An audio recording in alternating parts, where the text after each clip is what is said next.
we're going to have Momodu Msar, who is the president of the Musicians Union of the Gambia. So he's on his way. He's going to be coming. That's my boss, because I'm also the Secretary General of the Music Union. So it's going to be a funny one. It's going to be hard to debate with my boss, but we're going to see how we're going to work with that. So we're also going to have Babukar Manka, who's a filmmaker. He's also a young brother doing great in the sector. He uses his filmmaking skills to talk about migration and explain stories that need to be explained and narrated, through the visual lens. So Babukar Manka, he's just like at the building here. He told me whenever we're ready, we just call him. So yeah, Babukar Manka for sure. And then we're gonna have, we're supposed to have Cherno Omar Bari, who's the president of the Writers Association of the Gambia. Society of the Gambia, which is linked to the intellectual property and the copyright aspect of artists eventually trying to collect our royalties. So it would be great to have him here because he has a lot of knowledge in that. So basically we should start off in about 15-20 minutes. Everybody's invited. We have t-shirts coming for those that attended. I have to communicate with my people, let y'all know what's up. The technicalities behind, the setup and, the late time and stuff. So we'll be back soon. I think that's about it. That's a little more, right? Oh, get it in. All right. DJ.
At the Cypher Hip Hop Open Mic Street Rap Battles. This is gonna be a different type of event. I'm your host, Yusuf Taylor, aka Flex Dan, spokesperson for Team Gomsa Bopa, and we are live here at the Westfield Youth Monument. The show hasn't started yet, but the show is gonna start after the panel discussions. But the first thing we're gonna do, we're gonna have panel discussions, which I'm gonna be one of the people talking to you about enhancing artist engagement on social issues. How can we make sure Gambian artists are talking about not just, you know, to have a bit of a nice, or this girl, she's fine, or that, you know, or nyash, or whatever it is, that our artists are talking about love, love, love. No, we want to talk about social issues. So, I'm giving you a walkthrough so you know what's happening, so you see what's happening. You see, this is our DJs setting up. That's the DJ setup right there. Live here at the Youth Monument, you can see. You know, we got our proper DJs that are gonna come and blast the thing afterwards, getting all set up and everything. Yes, sir. I'm taking you behind the scenes. This is behind the scenes. Let's go. Let me take you elsewhere. So you see, I'm introducing you to more people. Come on, follow me, follow me, follow me.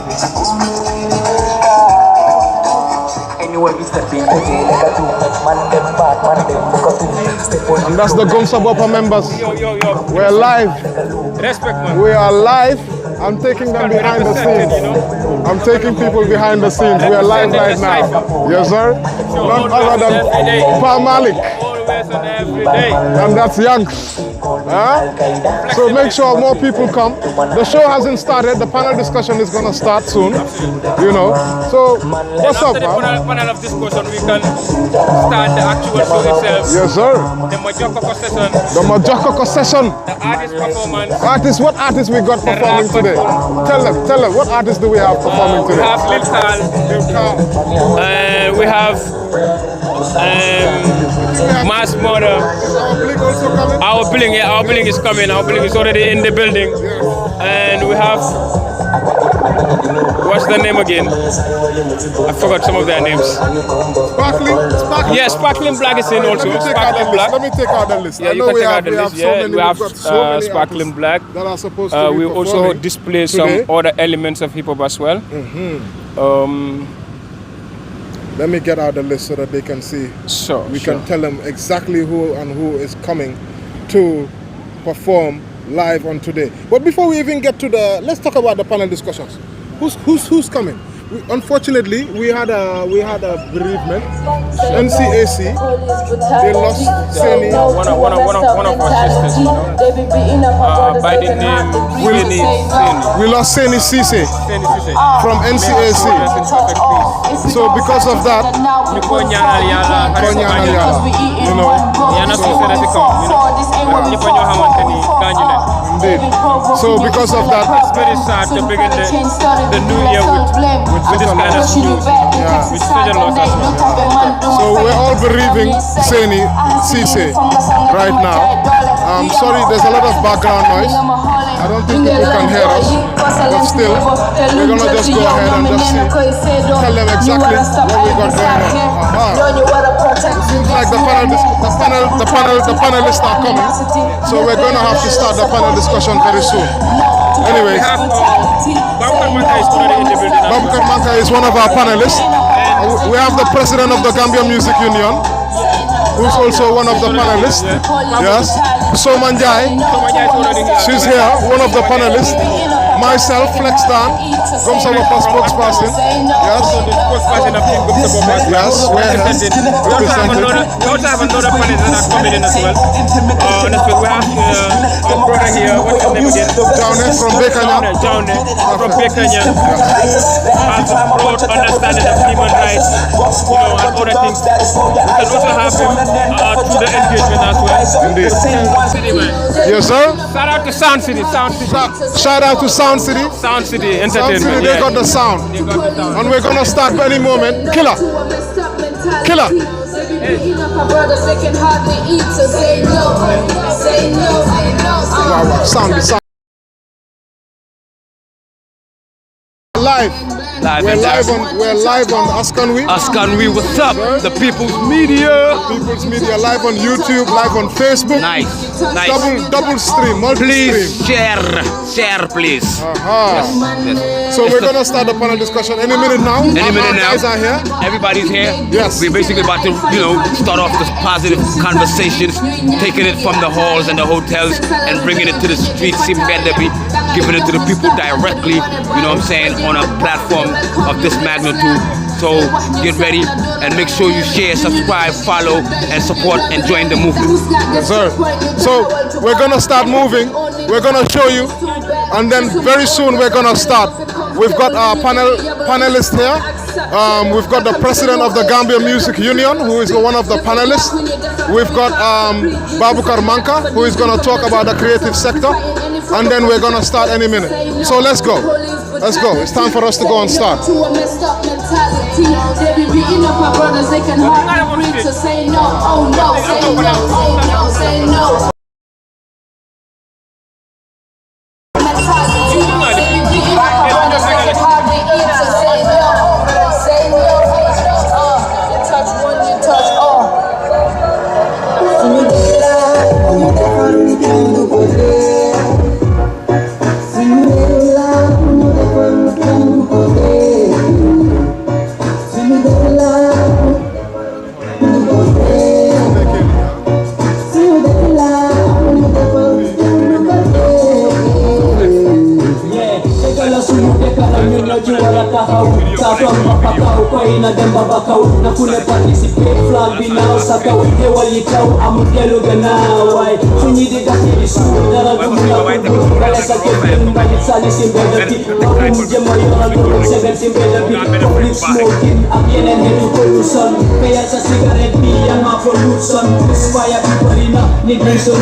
All out.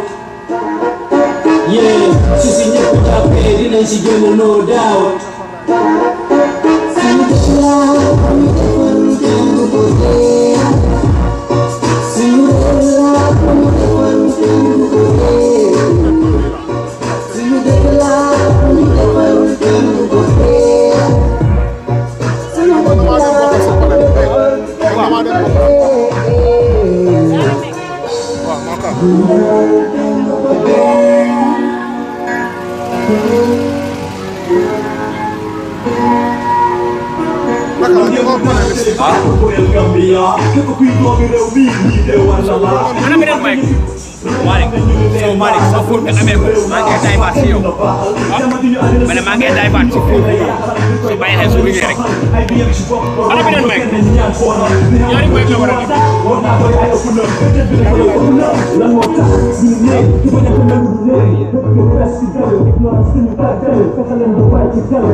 So we're about to start very soon.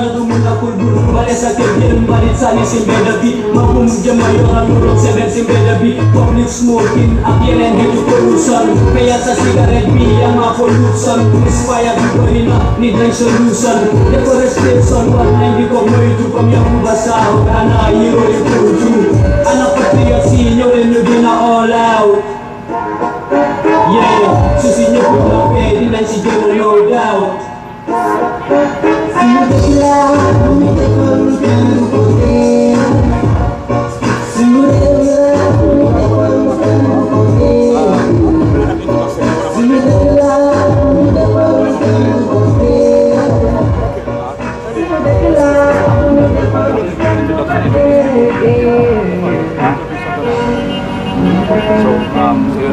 watch, I'm gonna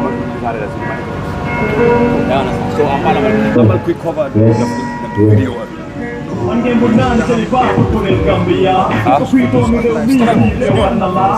Amara, dia harus nilai.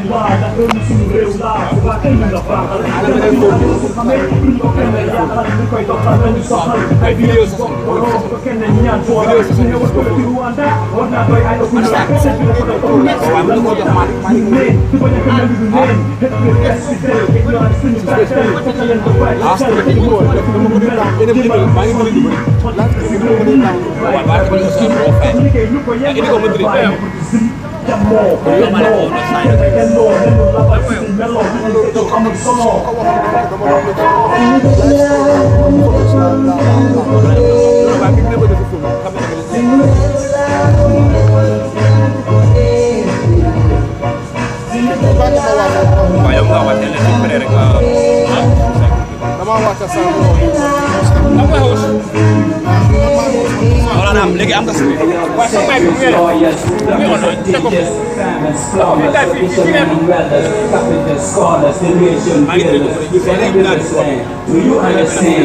You love type of information, we don't need corruption. In education, let us build the nation. Yeah, 1, 2, 1, 2. Thank you, Mike. Test 1, 2.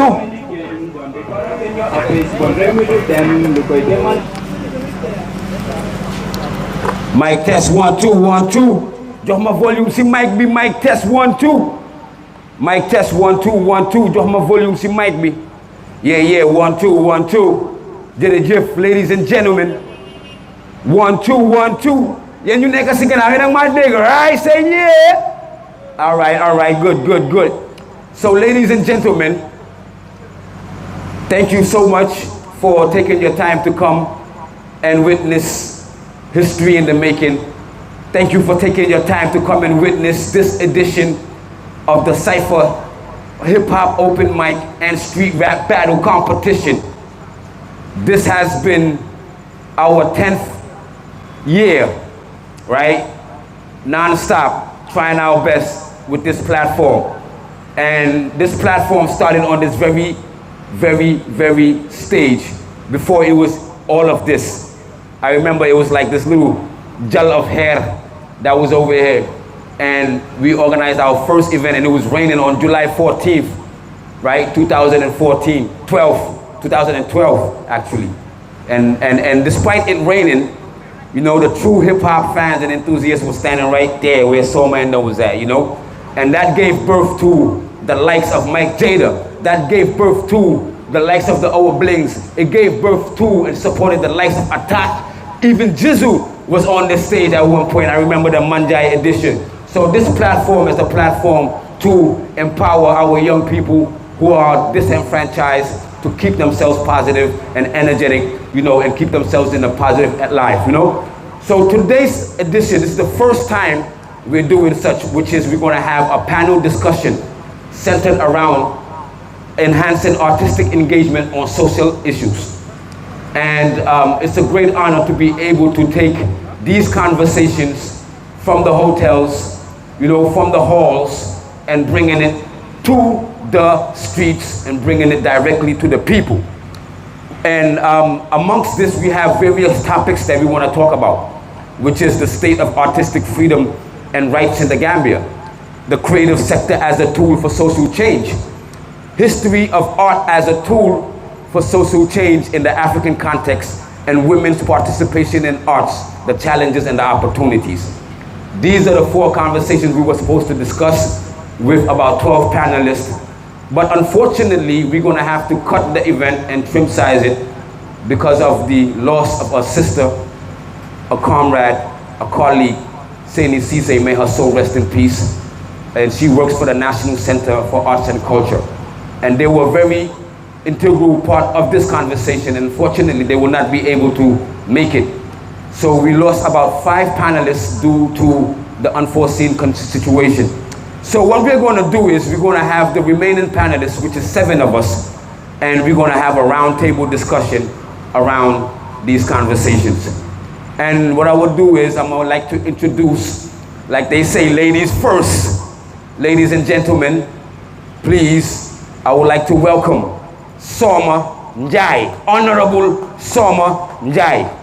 Now, Soma is a creative coach.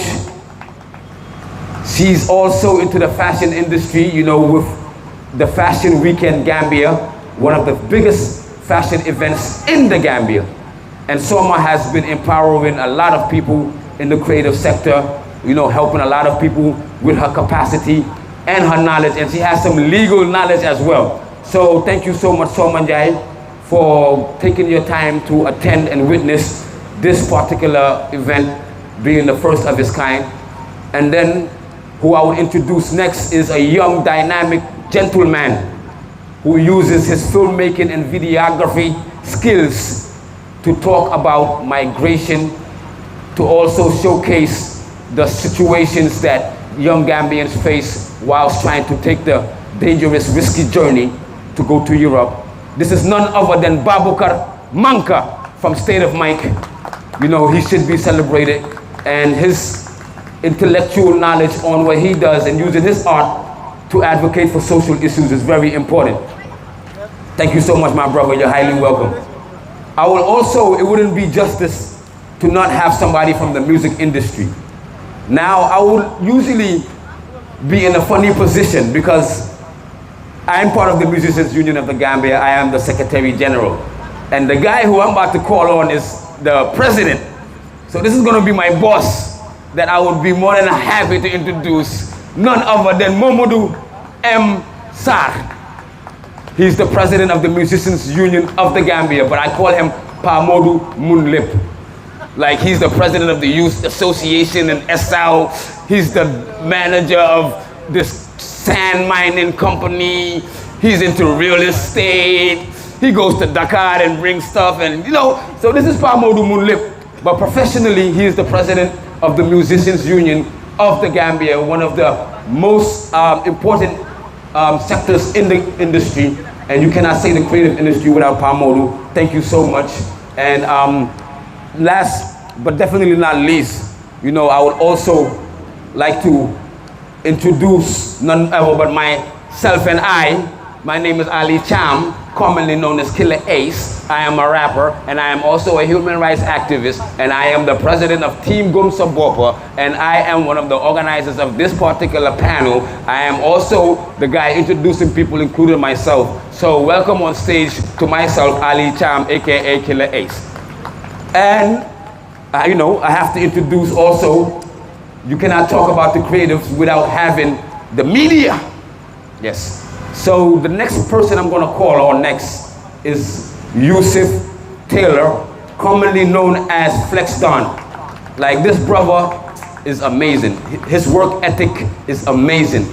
He's also the spokesperson for Team Gumsa Bopa movement, and he will be the moderator of this particular panel session. So ladies and gentlemen, thank you so much for taking your time for the special contributions that you have also made. I will officially pass the mic to the moderator, and I will sit down and become a normal panelist like everybody else. Thank you. Thank you for giving me the mic. Round of applause to my president. But I think we're not going to talk in English. Yeah. We didn't leave the halls of the Gambia Hotel or Bakadaji Hotel. Testing, mic check. I don't think we left the halls of Senegambia Hotel or Bakadaji Hotel or wherever to come here and speak in English only, right? So we want to connect to the people. I think it's good for us to speak in English and, you know, Wolof or whatever language, mix it up. Jahas Bahasko. Thank you so much for the introduction, Killer Ace. Yes, sir. Ali Cham, my president. And thank you so much for all the panelists that are here with us. Of course, today the panel discussion is changed, as we've already highlighted, due to unforeseen circumstances. And due to the fact that we've got less panelists here than we would have had. We would have had different segments, different topics to talk about. But to set the ball rolling, we're going to definitely have to talk about the state of artistic freedom in the Gambia. Lolo Wayland, Suluwahe artistic freedom, Lun means Lulu, my artistry. naka la gaay amee freedom pour def seen liggéey ban façon freedom la gaay am lan moo nekk situation si biir Gambia right now comme artiste yi for example economic freedom bokk na si lan mooy economic Hey DJ, man, what's up, town guy? You scared the living hell out of me and the whole body on stage, man. I nearly jumped. Yeah, we good?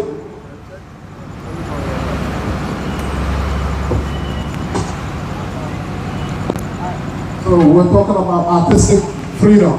Artistic freedom, the economic situation also. Because of, if you don't have economic freedom, you can't be free to do what you want to do. You know, finance is very important in arts. This whole place that we have to pay for, you know, to be able to have this program here. The only way we can do it is because people are supporting us. We have our supporters. Economic freedom allows us to do that. Allows us to come from wherever we want and go to wherever we want to go to. So I'm going to bring my panelists into this conversation. We're all going to have just a few moments just to share their perspective of, you know, what they think about the current situation in Gambia. Monica Sen Halat, it's in Gambia, from Tolo, right now, especially artistic freedom. Economic freedom, what can I say there? One of the many, you know, aspects. Other areas are there, like law, you know, the law, what does the law say about artistic freedom? Those are what we did a study on this with PANA, which is a Pan-African Network for Artistic Freedom in Africa. So we did study and we came out with some findings that there are laws there that we, Gambia, have signed up that protect the cultural sector, the art sector, you know. But when it comes to implementing those laws, you know, we kind of fall short, right? Some of those laws, even they're actually very broad. Even the Universal Declaration of Human Rights is one of those, which gives you the freedom of discussion. You know, and Africa, we also have in Africa, there's the people and human and people's rights. There's that as well. But when it comes to, you know, when it comes to actually implementing some of these laws, it's good to ratify and sign all these laws. But what does it actually mean for us in Africa? You know, so those are some of the things that I'll bring my panelists to talk about. But first, I'd like to set the ball rolling with Killer, because you were a little bit aware about the study. Yes. And you know how some of those recommendations and some of the findings that came out from the study. So perhaps you could just lay the, you know, the ground on this. Yes. And then we can have our panelists come in so that they can have a conversation around this topic. Okay, perfect. So when it comes to the research, one thing that we did realize, one of the key things, was that there are a lot of laws locally and internationally that protect artists in general. But one of the major issues is the enforcement of these policies or these laws or conventions. That's one of the things that we've realized. Amongst the things that we've also realized was that there's a lack of adequate structure for practitioners to showcase their work. Example, you don't have many youth monuments. Example, there's one venue which is very common nowadays, it's very expensive. I don't want to say the name, but you know, the logistics involved in organizing a concert or event there is about $500,000 on a minimum squeezing the budget. You understand? So the lack of access to adequate facilities and structures is a problem. And that also hinders the artist's ability to showcase themselves, also to generate income, which is what you're talking about, because if you spend $750,000 for an event of your lifetime, and God forbid you don't have the right amount of tickets, you're not even going to break in, you're going to be in debt. So where's the financial independence and your financial right to earn as an artist, you know, with the support of the system that's supposed to provide these structures and facilities. You understand? We also realized that there was a lack of awareness amongst the stakeholders themselves. Yes. Even us as artists. Yes. Like, I can tell you many prominent artists in a lot of spheres don't even know the procedures to register their work and copyright their work. They're not aware of the laws that protects them. I mean, as artists ourselves. So the lack of awareness and knowledge, you know, of the industry itself is one of the things that we realize is a major problem. Artists and the creative sector, many of them are not equipped. And I believe my boss, Pamodu Sar, will be able to. Some of the key things that we realize that are part of the situations that artistic freedom and rights in the Gambia, you know, might have its challenges. But there's laws that protect us as artists from the fundamental laws of every human being every citizen has their right to peacefully express themselves and peacefully assemble without violence or anything. These are small, tiny, mini laws. You have ECOWAS conventions that regionally protects us. You understand? And these are all things that a lot of us don't know, including myself until the research. You understand? So just to keep it short, those are some of the findings that we realized, you know, and also the lack of capacity and institutional capacity. Example, NCAC are supposed to be the middleman between the government and the artistic sphere, but they don't even have enough equipment for their own offices. You know, so I'll stop right there. Thank you. Thank you very much. I think it's only right that I bring I'll go from, we'll go down this way, right? So I'll come to the president of the Gambia Music Union. Of course, he's the representative for all artists, musicians in this country. And without a doubt, he will know how artists are faring, how they're struggling, you know, in this environment, in this sector that he finds himself in.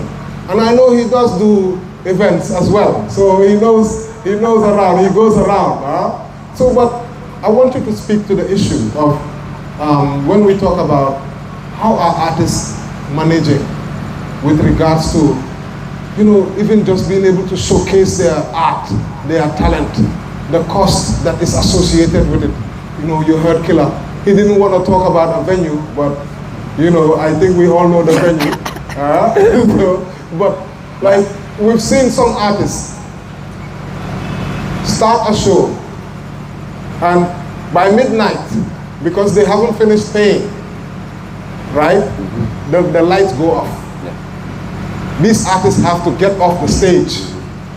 I'm telling you, wahi lo hamne lo am la fi Gambia te war nañ ko waxtaan su dul loolu artistes yi dañoo continue di am space boobu noonu pour ñu mun a, you know, express seen talent at least. What can you talk about the artists? What kind of challenges are they facing just to be able to have a platform to showcase their talent as the president of the Gambia Music Union? Can you speak to that, please? Thank you so much, Mr. Taylor. I will equally want to thank Liz and the rest of my colleagues here. I just want to start off by saying, I think one of the key constraints that we have as a sector is the structures. We don't really have adequate structures for our dealings on a day-to-day basis. And if you look at it in essence, for me, artists are not able to do this on their own. And this is the reason why we need the government to come in place to make sure they provide us with the structures for us to be able to work with them. Unfortunately, we don't have this. You can basically count the number of structures we have in this country that supports artistic expression. You know, you can basically count. And when I say count, it might not be probably more than 3. That would be really viable based on what we need as artists or musicians in this country. And this is a shame. You know, as a country, we should really, really graduate from this. You know, for me, I always say, we look at tourism as what is driving art in this country or the creative industry. But that is really wrong. It is the art and the culture that actually drives the tourism industry in this country. And that is one avenue that is giving us a lot of foreign exchange earned in our country. It's not about like the S we will call it, the sea, the sun, and the sand. It's about the people. And it is those people that are the reason why we call the Gambia the smiling coast. It is not the sun, it's not the sun. In fact, with global warming happening right now, we're losing that. But we are not losing the people. So the focus for me should be how do we create structures that will enhance artistic expression for all these young people that are applying into artistic ways of doing stuff. You talked about artistic freedom, and for me, I think one of the key problems we have with the artistic freedom is at some point, because it's a very difficult thing to talk about at some point. One, I was opportune to be a part of the people that validated the report, the findings. Perfect. And just when I look at the outcome of what we were dealing with, one of the things that you look at is are artists able to be freely express themselves? Are we able to do that? That's one. Now, when you look at our cultures, our tradition, and all of that, there are certain things. For example, I have lyrics that have some explicit meanings. How do I put that out? And if you look at the fact that I'm within the Gambia, and this is where I'm practicing my music. Now, what do I do with that? We have, for instance, have situations where somebody used vulgar languages in their music, and they were taken to the police. We have seen that happen. So in essence, we can say we have actually violated the right of the person to be able to freely express him or herself. On my part, and being the president of the Music Union, I also want to say that I think responsibly too, we need to also take care of that, because again, as artists, we have a key role, in making sure that whatever we say, whatever we do, there are young people out there that are looking at what is happening, that are looking at what we are doing, what we are saying. And we have seen that on the streets. You see certain young people that will do certain stuff that they have seen in music videos, and I'm sure Baba will talk about that, that will do certain stuff in music videos that kids will keep replicating on the street. So I think as much as for me, I'm really out for every artist to have their freedom to express themselves, because again, censorship is one thing that nobody wants to do. We want artists to be able to freely express themselves, but we also want them to be equally responsible in what they're putting out, because again, you have to understand that all these young people are looking at you, and, are focusing on what you're doing. So depending on what you put out, most of them will, once they grab it, it's done for. We are not able to change that. And for me, as artists, we should be doing the IEC and the BCCs. Information, education, and communication. But we should also be there to make sure that we change behaviors as well. And that starts with us. So I think just because this is the introduction, I will stop here for now. Until when we have the Thank you very much. Jerry Jeff. And you can please help us to pass the mic, the mic on you. Pass it on to Soma. Thank you so much. And thank you so much. We really appreciate, you coming. The president of the Music Union. I'm not a show, but what are them? They want to buy a show in your fee. Just to show you how important it is, and how much we really appreciate you coming here and sharing these insights about how artists are faring. And of course, when we talk about the creative sector, it's not just about artists as in singing. Art is expressed in different ways. Fashion. I mean, look at the beautiful attire which Soma is presenting here today.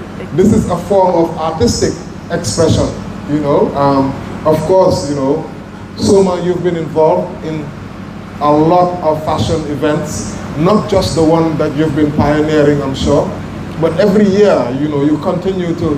How many years now have you been going on for? I mean, it's been, I'm sure maybe it's almost a decade like us. So you've been doing this for quite a long time.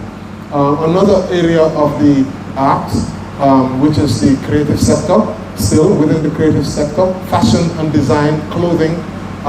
How is it also for people like in this particular sector when it comes to artistic freedom, the economic viability? How is it? Maybe you can talk to us a little bit more about how the fashion industry is also coping, and whether they are having the opportunity, especially when you look around in Africa.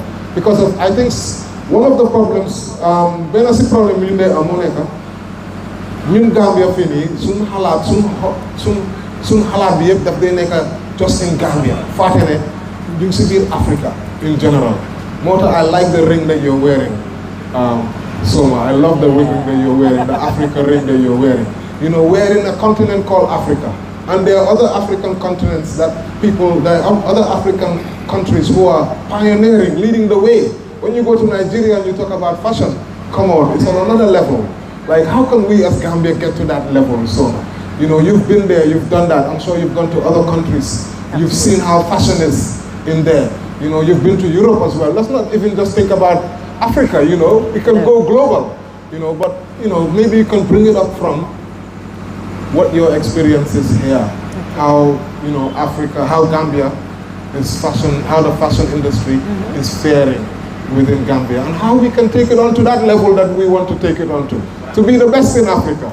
Absolutely, absolutely. Thank you so much. Jërëjëf ni ngeen ma indi fii si stage bi pour ñu mën a am waxtaan so that we can discuss our various sectors. Music, love singing.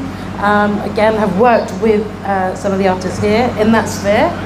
I've been very fortunate to have a seat at lots of different tables where it comes to the fashion industry in the Gambia and globally. And I would say the fashion industry has exactly the same problem. We have a capacity problem, but as a coach, I would say we also have a mindset problem. I have seen people overcome some of these infrastructural issues. Of course, we have our legal infrastructure is set in place that's supposed to protect us. It's a global problem. That the powers that be, per se, are not here for us. We should be here for us. We've seen where people have taken the power of there's strength in unity. This is a value that when we see it in action, we see it in institutions like Team Bopa. This is one of the values that we operate for Fashion Weekend Gambia, where it's not the strength of one person, there's no one person doing it, it is a team. It's not just myself, Lena, Annie, Efsane. We try and make sure that our team grows bigger, not only in what we can do and in our vision, but in helping each other with capacity. Killer Ace has been there on our stage in one of our early ones, helping us bring that extra vibe, helping us bring the streetwear. The same, we like to give that energy back. As you said, very rightly, the people are the core of the Gambia, and the people and our oral traditions and the communication that comes from that are what bring our institutions to life. That's who we are and how we can express each other and communicate as a nation, rather than being individuals all working crabs in a bucket, so to speak. Where I see other countries who we talk about, Nigeria, for example, not only do they beat us in size and numbers, population, but they beat us in chest. You will never hear a Nigerian not support another Nigerian. Support your own. You'll never see another Nigerian not supporting Africa as a whole when they're outside of Africa. We sometimes shy away a little bit of the power of unity. We feel that there's only going to be one. It's like some sort of, has anyone seen the Highlander? Where there's only going to be one. We're all the same genetically, but we're killing each other to make sure that there can only be one. Why? I think that in the fashion industry, we suffer quite a lot with the lack of regulation. We're ratified, and in a nutshell, we've signed up to lots of things where the Gambia is set, like any other country who are operating these in full sight. But we are not ourselves knowledgeable enough to learn how to protect and to understand the importance of not necessarily paying for a lawyer. There's plenty of lawyers who are ready to stand up and help. It's understanding that this is something that you should do. Like, we've had this discussion, giving you your music on WhatsApp. as a freebie. It's a way of making sure that explicit lyrics go to the wrong people. There are infrastructures set in place to make sure that even if your form of expression is not necessarily my choice, it's explicit language, it's a form of communication that should be allowed and permitted in the right spheres. And I think that sometimes the lack of infrastructure means that we are letting our power out. We're giving away the things that should be commodities that we can therefore monetize and support our own infrastructure. We've seen people, like I say, State of Mike is a good example of people who've monetized the skill set that they have, they understand their unique selling point, and have been able to overcome some of the traditional barriers. You were amongst the first with Mo. You know, I was at Hot Ink at a time where there was so much change with the standards of music and standards of documentary, the standards of storytelling, the standards of production values that were going up. And this was a lot of hard work. Instead of buying a car, you were buying equipment and loaning out to each other. You were making platforms and not saying, I'm going to do a show just for myself. You were ensuring that you were pushing other people ahead.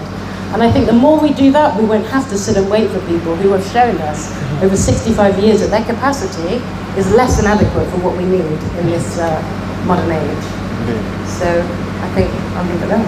Thank you so much. I think I see Wagan. Is that where you want to take the mic? You see Wagan? We see Wagan over there. Wagan, welcome to the building. Jeff, we need to have you on the panel. Your seat is waiting for you. I think he's invited on the panel, right? Yes. Wagan, please come on through. We're having one panel. Please put your hands together for Wagan. Put your hands together for Wagan in the building. Thank you so much for coming, huh? Thank you. We really appreciate you being here with us. Jim and Killer Ace, I think I'm going to hand you the mic to do a proper introduction. If they don't know. So yeah, I'm back as an introducer, if that's a word, right? So this brother right here is a legend in our midst. One of the greatest event organizers.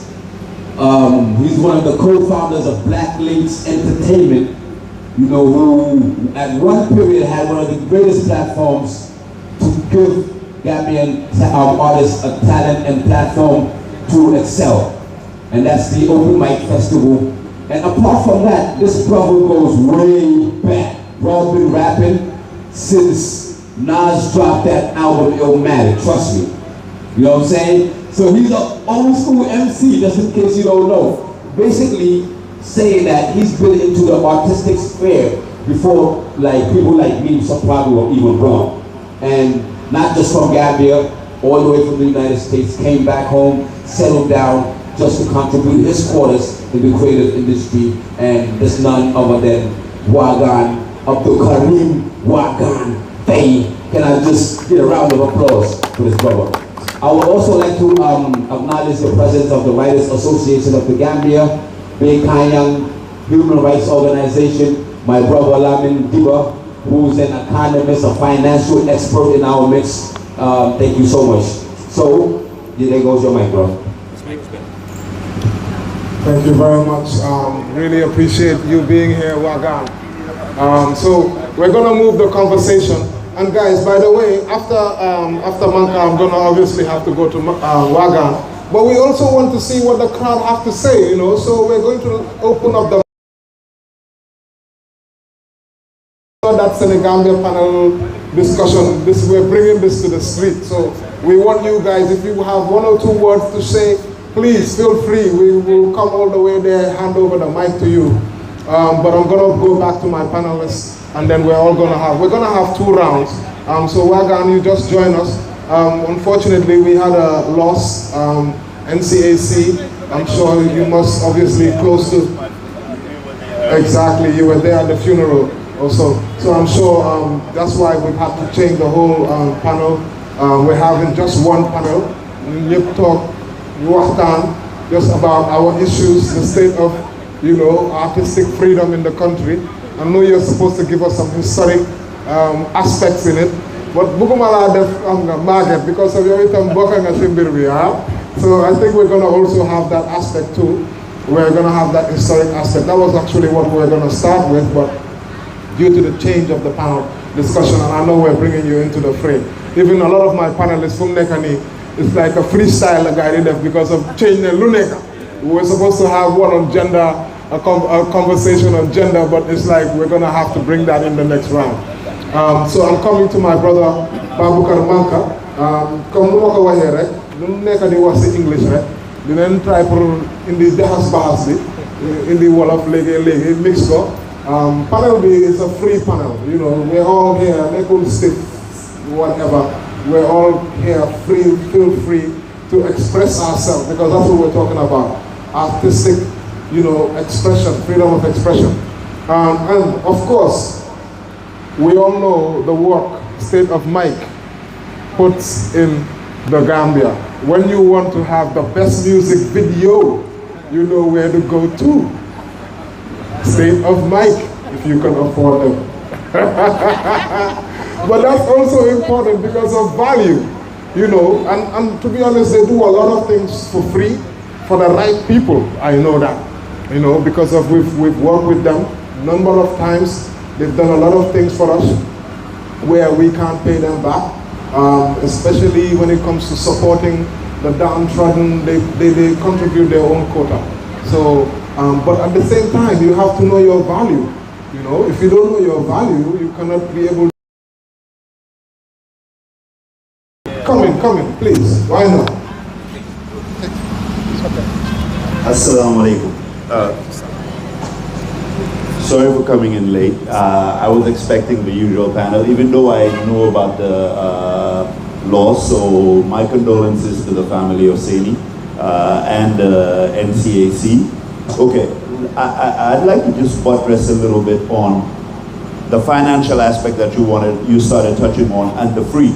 I think all of us need to start getting that thing out of our heads. Oh, Kismawaila, let me get it for free. Because you get what you pay for.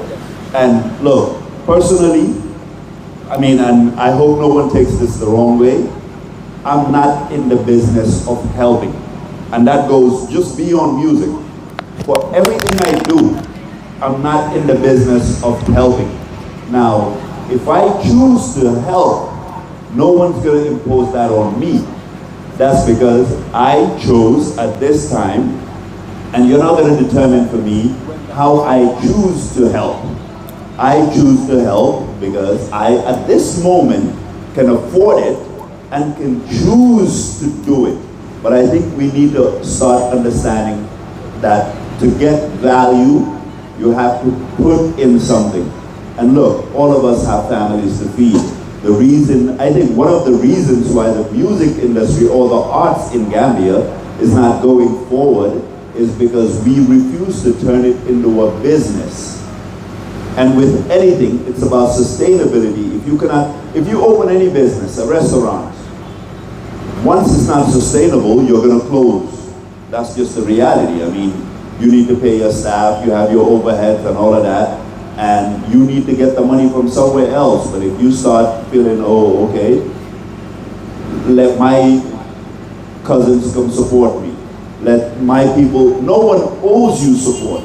You get what you pay for. You know, you give people value, and I will willingly come to you because that's what I want. I mean, I earned my money. I want to spend my money knowing that I'm happy after spending my money. I don't want to feel like, boy, but I gotta go support Babukar because Babukar is my boy. No, if Babukar is not giving me value, I'll go to Pamur because Pamur is giving me value. So I mean, once we start putting that in our heads, we will make sure we ante up ourselves. You know, step your game up. So I mean, to a point where people are gonna want and choose to spend their money with you, not because you're sitting there like, boy, you owe. No one owes you. The only thing anyone, and actually no one owes you, the only thing that God owed you was life. God gave you life, that was about it. Everything else, you gotta go out there and fend for yourself. So stop feeling entitled. That's the word I would even use. Sometimes I feel when we start saying, oh, you're not supporting me, I even feel that's a sense of an entitlement. You're feeling like people owe you support. No, step your game up, you know, and all the businesses that people are patronizing, people are getting value when they go there. So if you're not giving people value, I mean, step off. Yeah. And I hope no one takes this the wrong way, please. Thank you. This is why we have people like you on the panel. Thank you so much. I mean, look, if you don't have value or if you don't have something to give, how are you going to support? So it all comes back to that. You have to build your own capacity up to a stage where, you know, you're seen as, I want to work with State of Mike. Right now, you're humble, so we get music video, right? You look at your level. Huh? Let's put it down later, yeah? We don't do music videos now, huh? No, we don't do music videos. If you want a good music video, go to STS, Snatrix, and visuals. Music videos, right? But documentaries definitely, you're dominating in there. Not just, that's where the money is. You have no class in it. So, okay, I want to bring you into the conversation. I really want you to talk about your area of the creative sector, the challenges that you feel are there that exist in that particular aspect.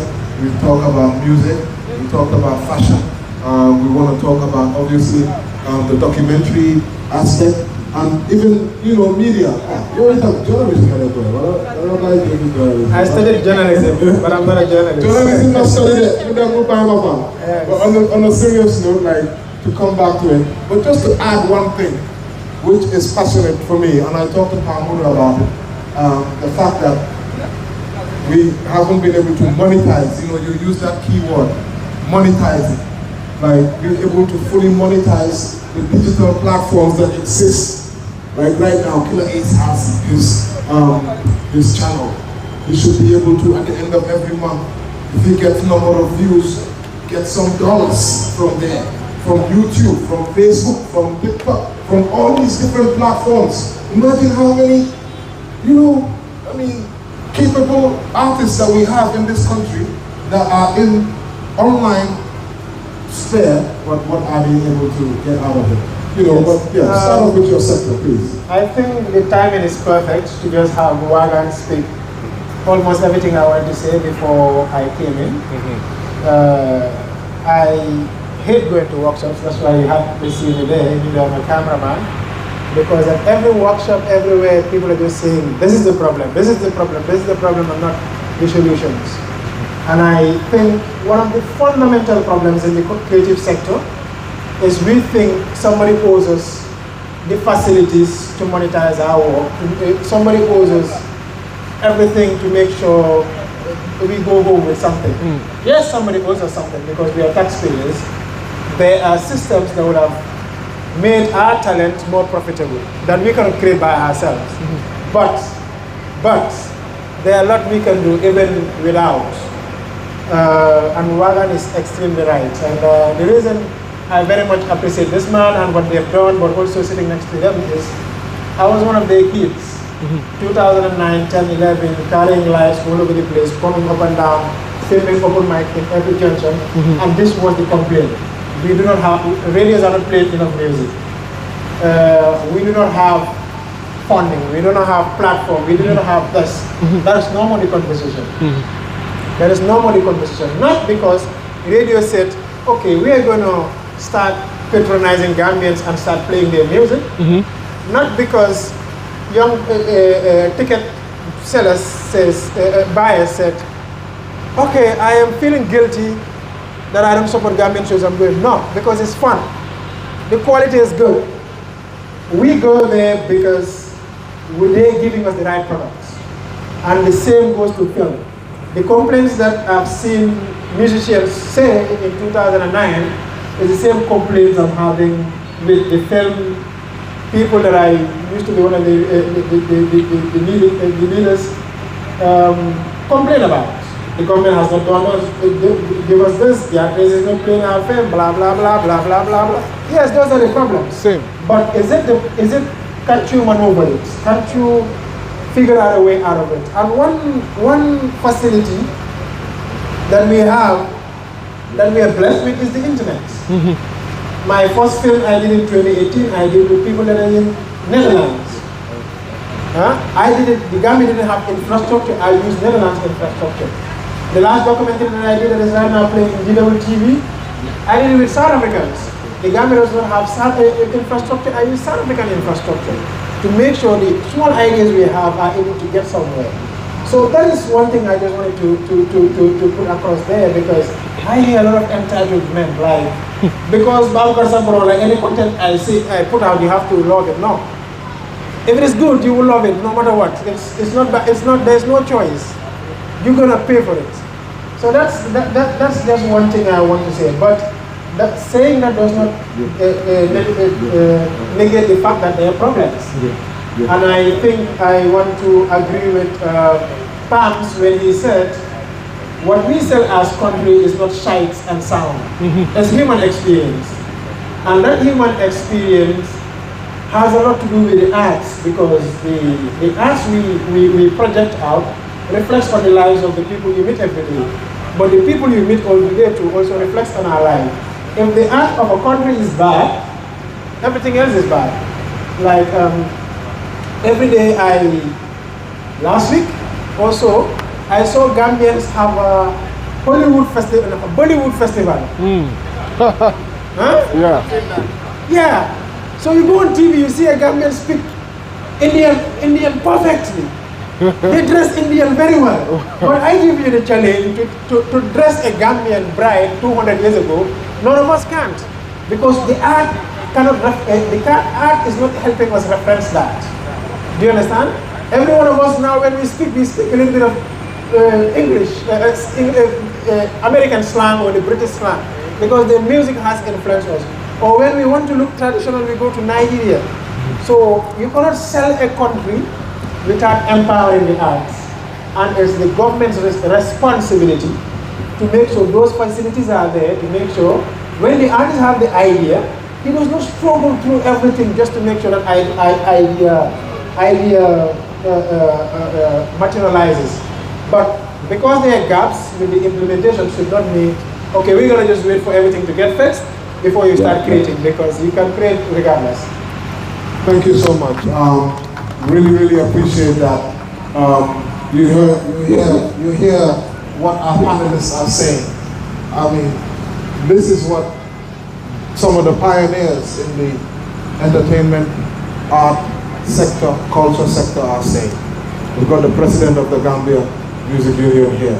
We've got one of the pioneers in the fashion industry. We have State of the Mic, needing no introduction, they're here. And of course, my president, Killer Ace, in the building as well. And the man who needs no introductions, himself is here. Waga, he's seen it and done it all. You know, I don't want to put you in a box. I know we had you to talk about the historic aspect of, you know, the whole sector. But I think I want to give you more freedom, more liberty, because that's what we're doing now. We're not having just, you know, the small panel discussions and segmented few people. I want to give you the freedom to come in, just like what you've shown. And this is about artistic freedom, isn't it? Where we want people to feel free. I feel like you have a lot more to offer than just any topic or question that I could put to you. So I want to give you that opportunity to share some words, whatever you feel like right now, how you see the industry, how you see the sector, and how we can get it forward. Mic is on. Yes. All right. I'll touch a little bit on what I wanted to talk about, but I'll use that to also see how I can link it with this. I mean, okay. I was a fan of music from my childhood, obviously, you know, I mean, my childhood goes back to 40s, you know, 20s, 30s, 40s. As in 1920s, 1930s, 1940s. No, just kidding, man. Yeah, but, you know. Pre-independence. Pre-independence, yes. You can tell by the white beard. Yeah, but, okay, I grew up in an era where music was very revolutionary. I mean, I grew up as a fan of hip-hop, reggae dancehall, and I mean, obviously, music from that era, 70s, early 80s, and even, you know, going into the early 90s, was quite revolutionary. Even in hip-hop and dancehall, when it started getting lewd, I think, I mean, they were also using it to go against the system. You know, I mean, the cussing in hip-hop, NWA, you know, and Public Enemy in hip-hop. And I mean, this was their way of giving the middle finger to the system. You know, that's what they understood. These were, I mean, now in hindsight, you know, later when I grew, I realized, man, these were young kids. A lot of them were teenagers by then. I mean, so the vocab and their world experience was very limited. You know, so that was their way of expressing what they knew, you know. And I mean, as a fan of reggae music as well, you know, it was very revolutionary. But then they also, someone in the midst realized that for this to go beyond our immediate circle, there has to be some form of business to it. You know, it has to be good enough for someone to be able to willingly buy it. But that revolution, as a kid, I mean, I won't even lie to you, man. It made me stand up and lift my hands, you know, like, yeah, it made me start growing dreads. Because I was influenced by that. You know, I mean, when you're, you know, I'm even seeing that with my children right now. My children are probably more influenced by YouTubers than me. Sometimes they'll come and tell me some nonsense hack, and I'll be like, come on, you know, and he'll be like, yeah, I saw that on YouTube. So you believe the YouTube guy over your dad who's putting food on the table. Maybe you ought to tell that guy to come feed you, you know. Yeah, so I mean, art influences people in ways, man, unimaginable ways. You know, you will start reenacting some of the things you hear in music in front of a mirror. Or in your head, you're reenacting it, feeling like you're Spider-Man, feeling like you're Terminator. You know, when I watched Rambo, I almost felt like I was bulletproof. You know, after watching Rambo, you know, or take Bruce Lee movies. During those days, I mean, you would walk around, most of us never had any kind of martial arts training. But we would do karate in the streets. You know, that's how influential it was, you know. But I mean, take those guys for example. At some point they realized, okay, for this to be commercial, it has, you know, there has to be some art, and you have to sell this dream to people. So I mean, Babu, going back to what you were saying, I remember being in that circle with you where we would discuss all these things, how to make this work. I'll take the music, for example. I don't think, I might be wrong, but I don't think government really played much of a part. We individually made sure we made it happen. When there was no airplay on radio, we got shows on radio, and I mean, the radio just might have just wanted to be like, 30 minutes is nothing. Give these kids 30 minutes. But we made sure we made the best of that 30 minutes.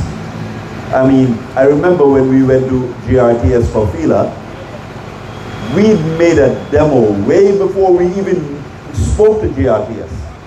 We made a full episode, and then we went and presented it to GRTS. Like, we're not asking you for cameras, We're not asking you for anything. All we're asking you is for airtime, because we didn't have the airtime. We didn't have internet those days, you know. But what that brought about later. So I mean, at some point you're gonna have to do it yourself. These movie guys, Alliance is here. Start airing your movies wherever. I don't know. I mean, these are just thoughts running through my head, because that's what we started doing. Going to the little corners, putting up stages. People would come for free, but then the following week you would go to that same hall and charge $25. You'll get 100 people, but then the numbers started growing.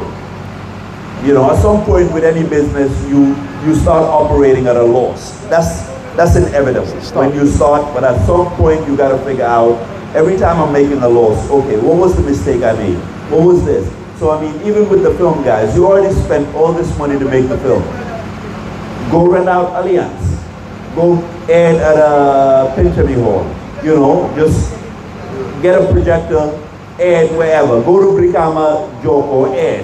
You know, wherever. Get airtime on TV. Figure out a way.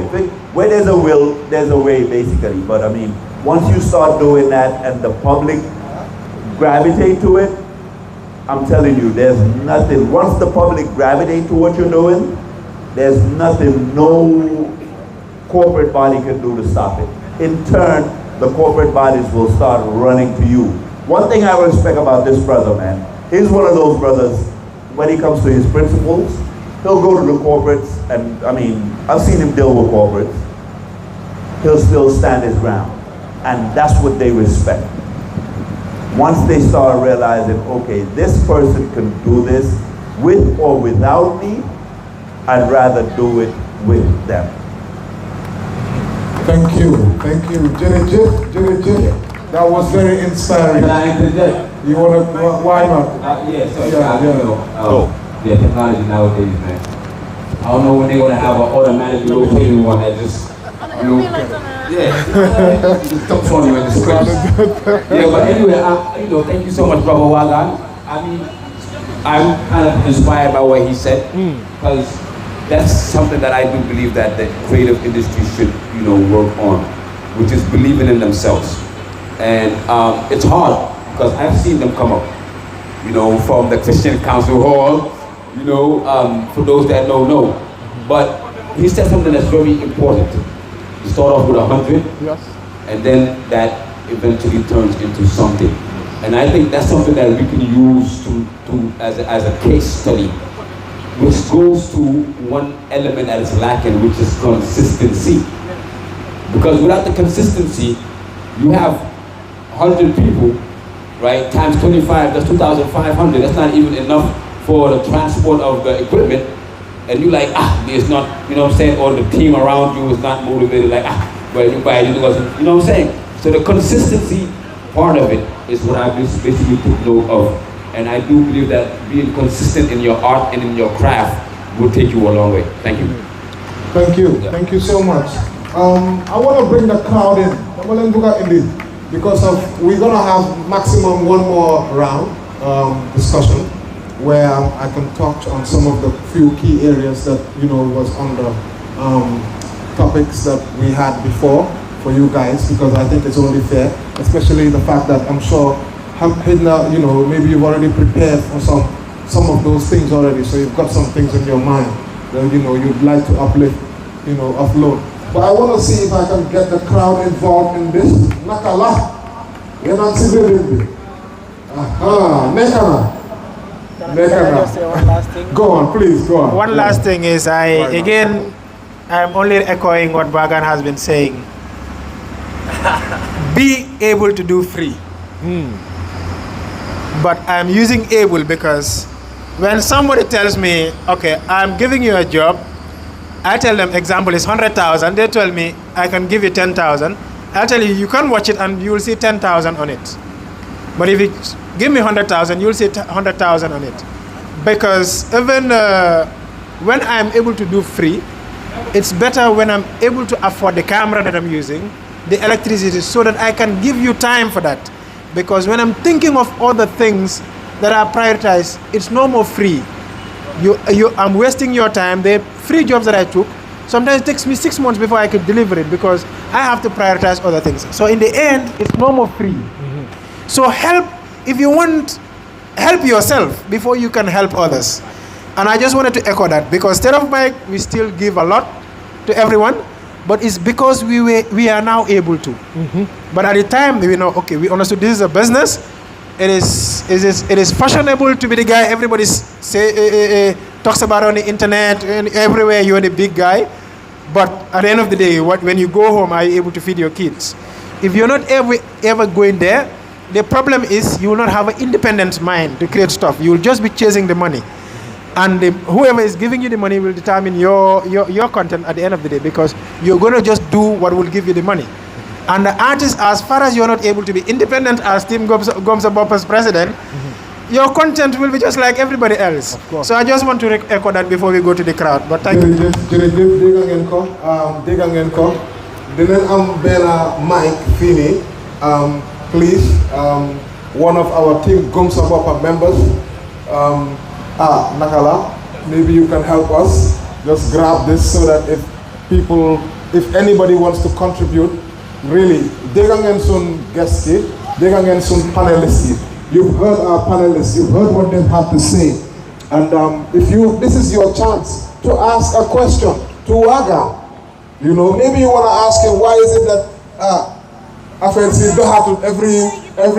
every December, then I always look forward to that. Maybe that's your question. So I think we've got a question over there. We're going to bring one of our people in the crowd to have a word. Switch on the light. Yes, switch on the light. Is it? Have you got it? No. Okay. Yeah. Just go to her. Go to her. Take it to her. Yes.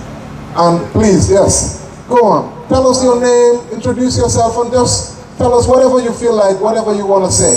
Okay. Greetings. My name is Sister Angie. Yes. I'm here from the UK. Yes. And I'm very grateful for the invitation by Sister Soma. So I'm here to support all of you. I have a question. Yes.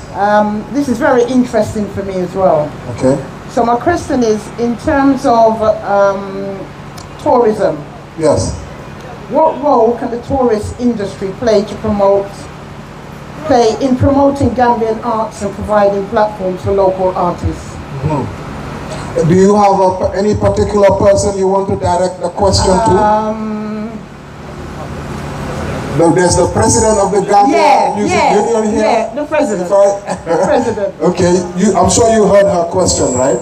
So she asked a question about what role can the tourism sector, I'm going to give him my mic. What role can the tourism sector play? Thank you. To promote the sector? I'm going to give him my mic. I just see he's distracted for a minute. Okay. All right, so basically, I don't know, you heard the question, right? Yeah, I think the question is about what the tourism industry can contribute to the development exactly. of Perfect to ask.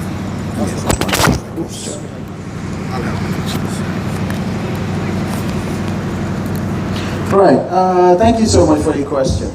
I think we are very happy to have you here, of course, all the way from UK, of course, with your invitation.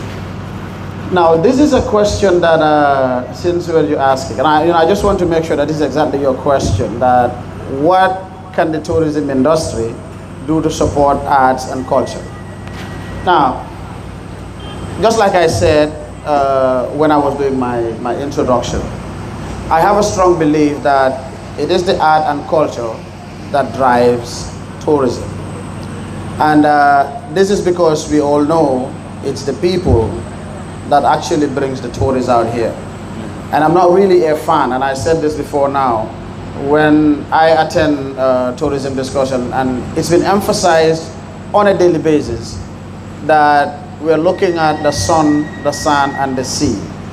Gambia as a destination, if you want to sell Gambia as a destination, it is the art part that we have to look at. And with tourists, for me, what needs to happen is for us to be able to have tourists that will come, that will embrace what we do, that will participate, collectively in what we do out here when it comes to our arts and culture.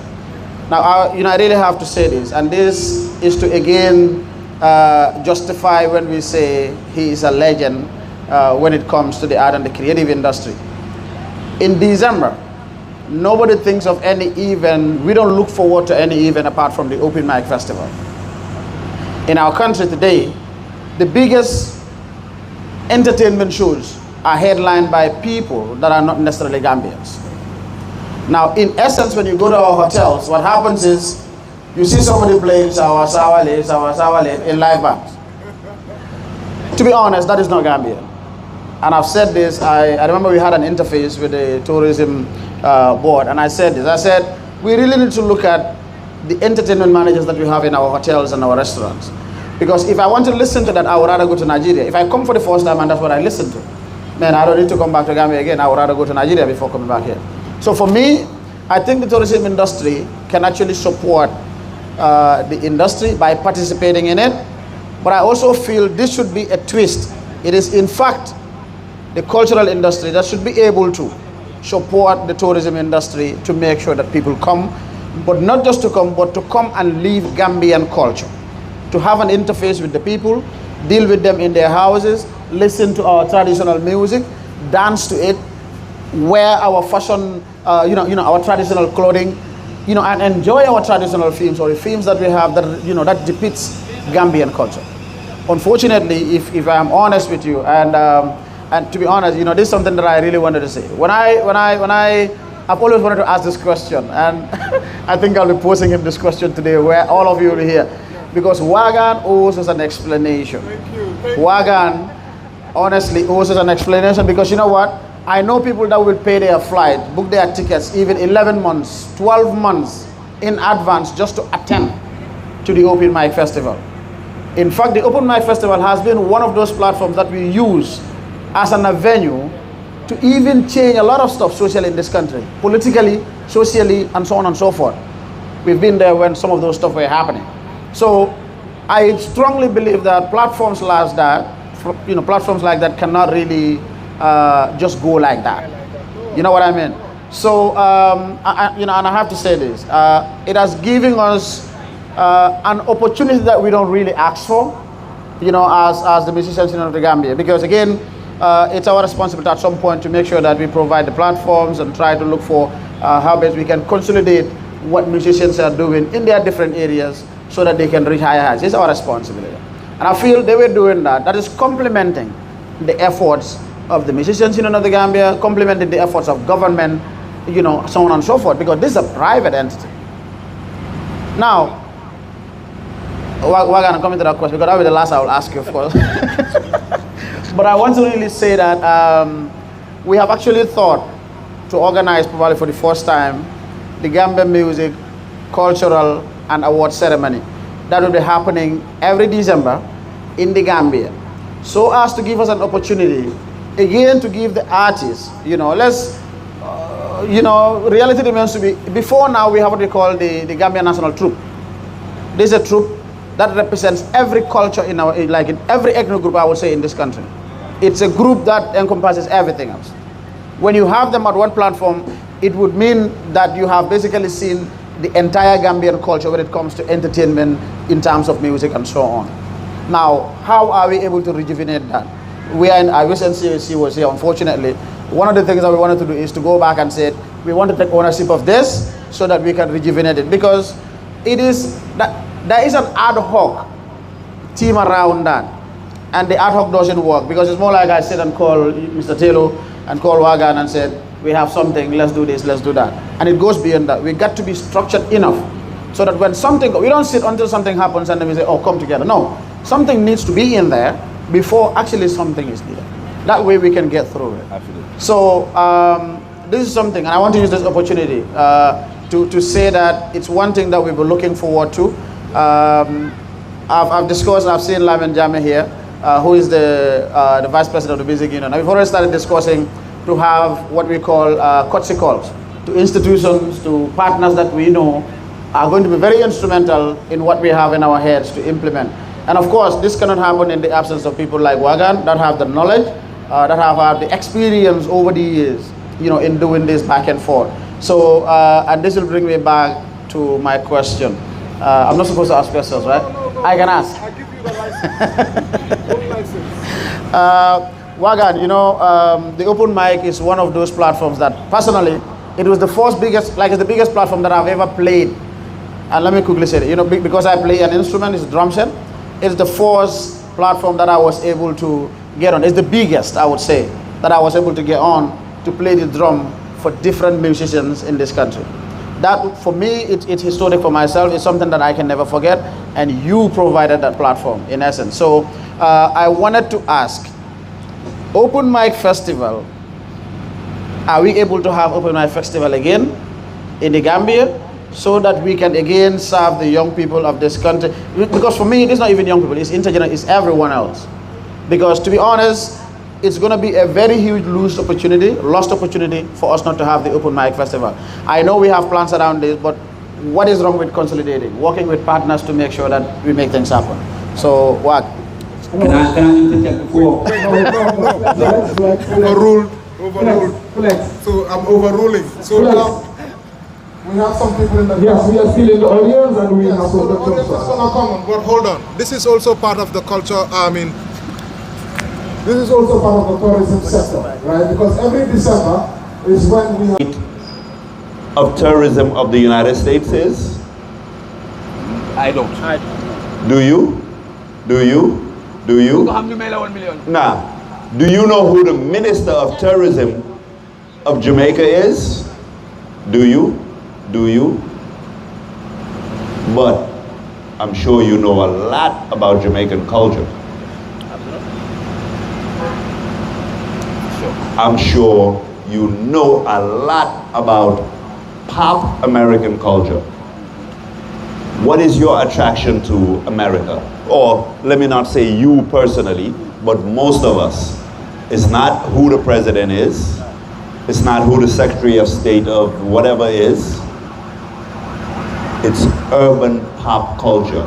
From movies, music, that's what attracted most of us. Most of us know, okay, let me even take it much closer. Who's the Minister of Tourism in Senegal? Do you care? No, not really. But we're so attracted to Senegalese culture. We're so attracted to Nigerian culture. So me, as a tourist, I'm more interested in the culture than the politics of what's providing that. Yes, I mean, I'm getting it through some political means, not politics as in, but the infrastructure that makes it happen for me to get it, for me to be so attracted to it. When I hear Brazil, I'm thinking football and Copacabana. I think that's the name of the beach, right? Copacabana. That's right. That's what I'm thinking when I hear Brazil. I could care less about who the Minister of Tourism is. I could care less about all the politics involved in me getting. I just want to go to Brazil or to wherever, to their carnivals. That's what I'm more attracted to. So basically, just to buttress on what you're saying, we need to learn the Ninkinanka Trail.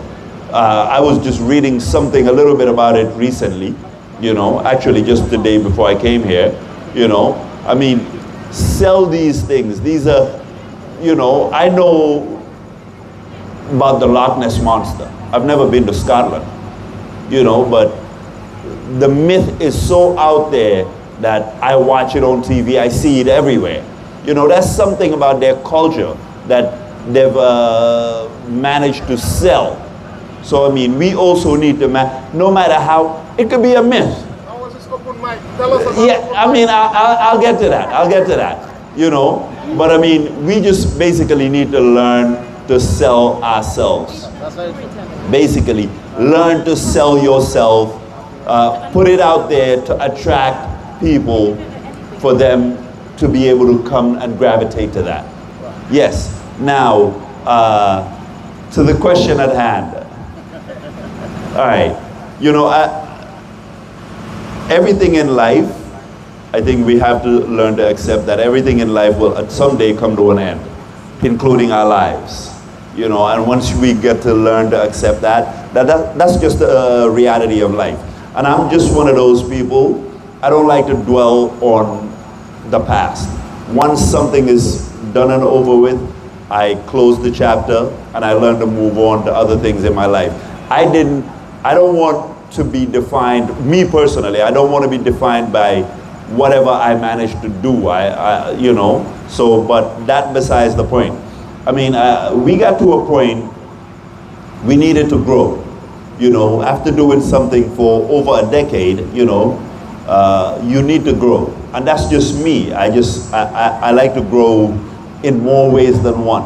I read a lot, I make sure I do. I want to personally grow as a person, but also business-wise and whatever I'm involved in. If I feel I get to a point, it's stagnant, I just have to learn to go, you know, find something else. We needed to grow, and we did attempt to make the growth, but I don't think the audience and the general public didn't appreciate the growth, and I don't think they owe us anything. No, they don't. But also keep in mind, just as the audience doesn't owe me anything, I in turn don't owe the audience. You no longer want to buy my 3 minutes? Cool. I'll take my 3 minutes elsewhere to see someone else who would appreciate my 3 minutes. We try to grow. It went to a point, we were also doing it for tourism. Before the end of the open mic, I spent maybe 6-7 years traveling practically around the world, you know. I mean, trying to link with different people, different festivals, going to Spain, Senegal, of course, Mali, Cameroon, Nigeria, Morocco to, what is it called, music, visa for music. I mean, all these different places, you know, just linking with different people. But every time we went there and we'd present the open mic to them, the question was, how can they benefit from that, you know? And so we gave it a lot of thought. We were like, okay, we have to figure out a way to expand. And from that expansion, we have to figure out a way to welcome others so those others can also welcome us to what they that the audience didn't appreciate it. And like I said, the audience doesn't owe us anything. I think the mistake we made, I still to this day stand in the idea of expansion. The mistake I think we did was that we didn't explain it to the audience prior. We should have taken some time to explain to the audience what we were trying to do. That was the mistake. But the idea of the expansion, I still, I'm deep inside, I'm satisfied that I did it, you know? So the audience didn't appreciate it. Right after that, gave me the opportunity. I look at COVID as a blessing, I'll be honest to you, because it gave me the opportunity to be introspective. I got the chance to look inside. And I'd studied something totally different from music. I just did music I learned music through the streets, you know. But I'd gone to college to do something totally different. Now I'll get a little bit personal here. My dad is one of those African parents who to this day thinks my music career was the biggest disappointment of his life. Not my life, but of his life. He's like, you went to college and you came home to do music. You will never be anything, you will never prosper in life. You know, that was, you know, my dad had never watched me on TV. You know, my mom would tell him, and even his friends would be like, hey, well, your son don't be there, but, and he would, when people told him that, you could just see the expression on his face, you know. And I mean, I always wanted to build that relationship with him, you know, so I would sometimes just come and try to tell him, you know, about my music career, and he would be like, "Bulma get it." I mean, he was like, "Don't even go there with me," you know. He's a member of the mosque committee, just so when COVID came and all of that, I decided, okay, I think this was the opportunity for me to build a relationship with my dad. He always wanted me in a, you know, to just be that African parent, you know, to be able to tell his children, oh, my son, he graduated college, he's doing this, he's doing that, you know. I mean, and after COVID, I'll be honest, the passion was just no longer there for me. You know, the drive was no longer there for me. By the time COVID had ended, I had personally, mentally moved on, you know. And I'll be honest, right now, the drive for music is no longer there for me. I'm just being honest here, you know. Yeah, I still listen to it. I entertain myself whenever I want to entertain myself. You know, I go watch, I listen to music. But to get up and do it, I don't know if I have that in me anymore. You know, I'm no longer a young man, and I'm glad I did it. Because hadn't I done it, I would have sat here right now, be regretting. But right now, I feel a sense of satisfaction. But I also feel I have something else that I personally want to do, that if I were to lay on my dying bed and I didn't do that, I wouldn't feel satisfied inside. So I hope that answers the question. A big thank you to Wagan. That was very personal. We really appreciate you sharing such a personal, aspect of your life with us. And that means a lot, because it's obvious that, you know, if you didn't feel comfortable, or if you didn't feel like this was the right platform, that you wouldn't share something like that. This is the first time I'm sharing this publicly. You see, this is the first time he's sharing something like this publicly. First time you're getting it here.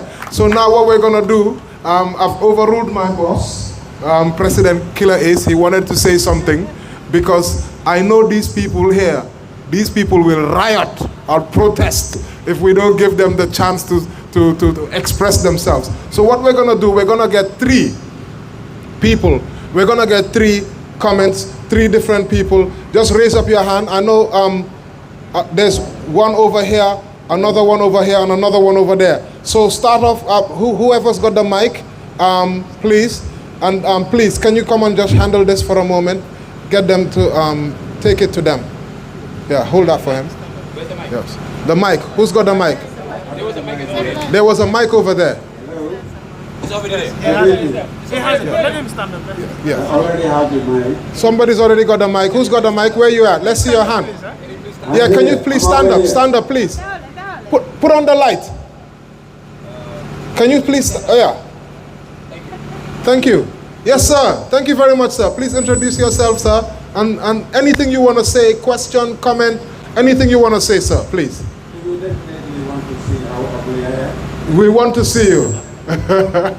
You're beautiful. You're not ugly. I am Uncle Joe. Thank you, sir. And honestly speaking, I came across this information this morning when I was browsing my Mobile. Then I said to myself, unfortunately, I cannot read because I had to go to feed the rent. Since in the morning I was in feed the rent. It's just now when I was coming, when I heard the noise, I said, these people are still there, I better pop in. Thank you. Round of applause. I am a trade unionist. Some of you might know what trade unionists do. Yes, sir. My question is, how united is the Gambia Music Union? I am very much interested in how united it is. or is it just a name, Gambian Music Union? But anywhere I see union, I would like to thank my curiosity to know what it is about. Thank you. Some decades ago, when I was in my office as a trade unionist, some people came to my office and asked, we got our relatives in the international who sent us money, and said we can collect it at the Western Union. They came to office because they had the name Union. This was some years ago. And I can also vividly remember, some 10 or 20 years ago, a gentleman came to my office by the name Soul. Everybody knows him. Right. He came to me and said, I want to have a coffee with you at Alaska in Bangalore. We went, but the meeting was not for me.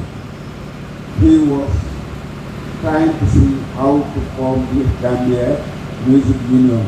He said, okay, I need some experience or some ideas from you because we want to form the Gambian Music Union. And I think that was the last time I hear about this Gambian Music Union, until when I saw it today. Then I said, I'm interested to know. I was thinking that there was no union at all, but when I came in here, I heard you saying some Secretary General of the Gambian Music Union. Yes. And I know the union is existing. It's existing. My question is, how united is the Gambian Music Union? I'm asking this simply because I'm also a lover of Gambian music, and sometimes I hear some of these rappers in problems. Some are not in talking terms, some are quarreling, some even their music, the stuff there, it's just like people who are fighting.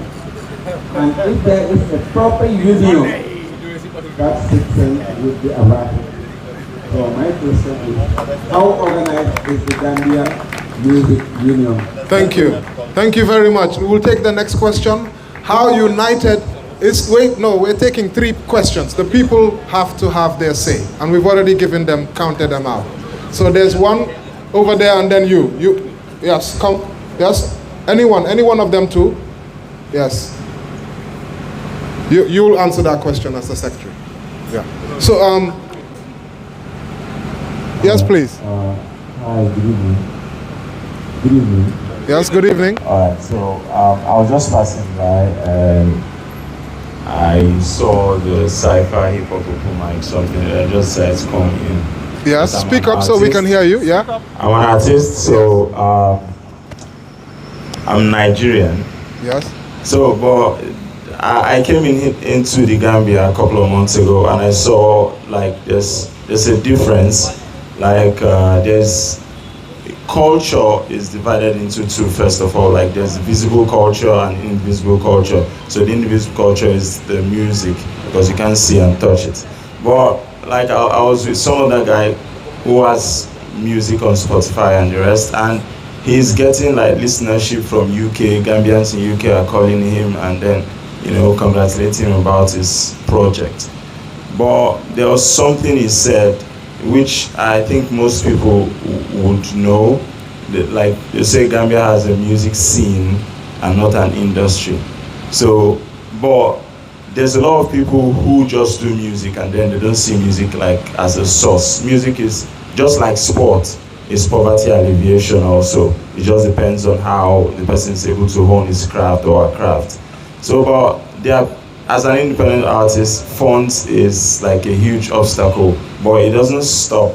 Like somebody might have like quality content, quality music inside of him, and if he's just working in a no budget, because that's what we call it, no budget studio, then he might write a song and then when it's coming studio, because he doesn't have that kind of cash for a studio that will be able to like organize and direct him for it to come out good, then maybe he might just flop. But then at the end of the day, I just want to know, how does this union help artists that want to take this music to the next level in spite of like financial obstacles that they may face? Thank you very much. What's your name? What's your name? Please, can you tell us your name? Or your artist My name name? is Chijioke. Yeah, what's your stage name? Chijioke, yeah, that's for my Chidoke, thank you so much. No, I'm a Chidoke. singer. All right, Yeah, thank you so much, Chidoke. And the next person. I'm going to do it. All I'm going to do. Assalamu alaikum. Walaikum salam. Good evening to everyone. Thank you. maa ngi nuyu Flex ak ñi nga àndal foofu ak mbooloo ñu fi teew yëpp. jërëjëf. man la Moussa Sy. maa ngi fi teewal sama bopp ok as a concerned citizen. because bi ma jotee information bi ma gis ne Gom Sa Bopp right ñoo organise panel bi ak discussion bi. so ma gis ne tamit topic bu ñu ci wax is regarding social issues and then loo xam ne li dafa concern about the development of this country comme ñun ñoo ko bokk.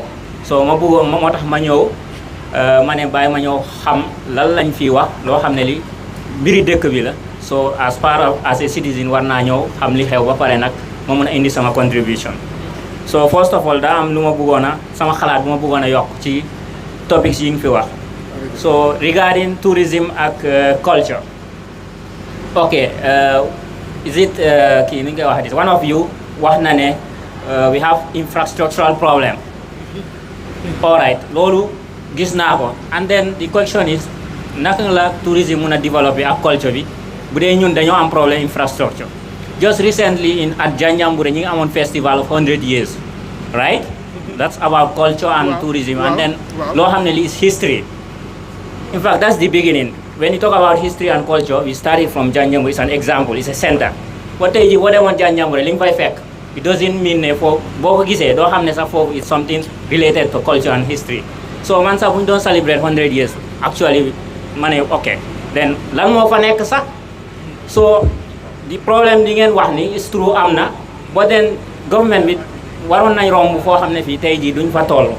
so the issue is bu fi minister ci seen kii bi ni nga waxati sax in your agenda gis naa minister of something regarding culture and arts right waroon ngeen am ku fi nekkal culture and arts pour wax ci mbir boobu.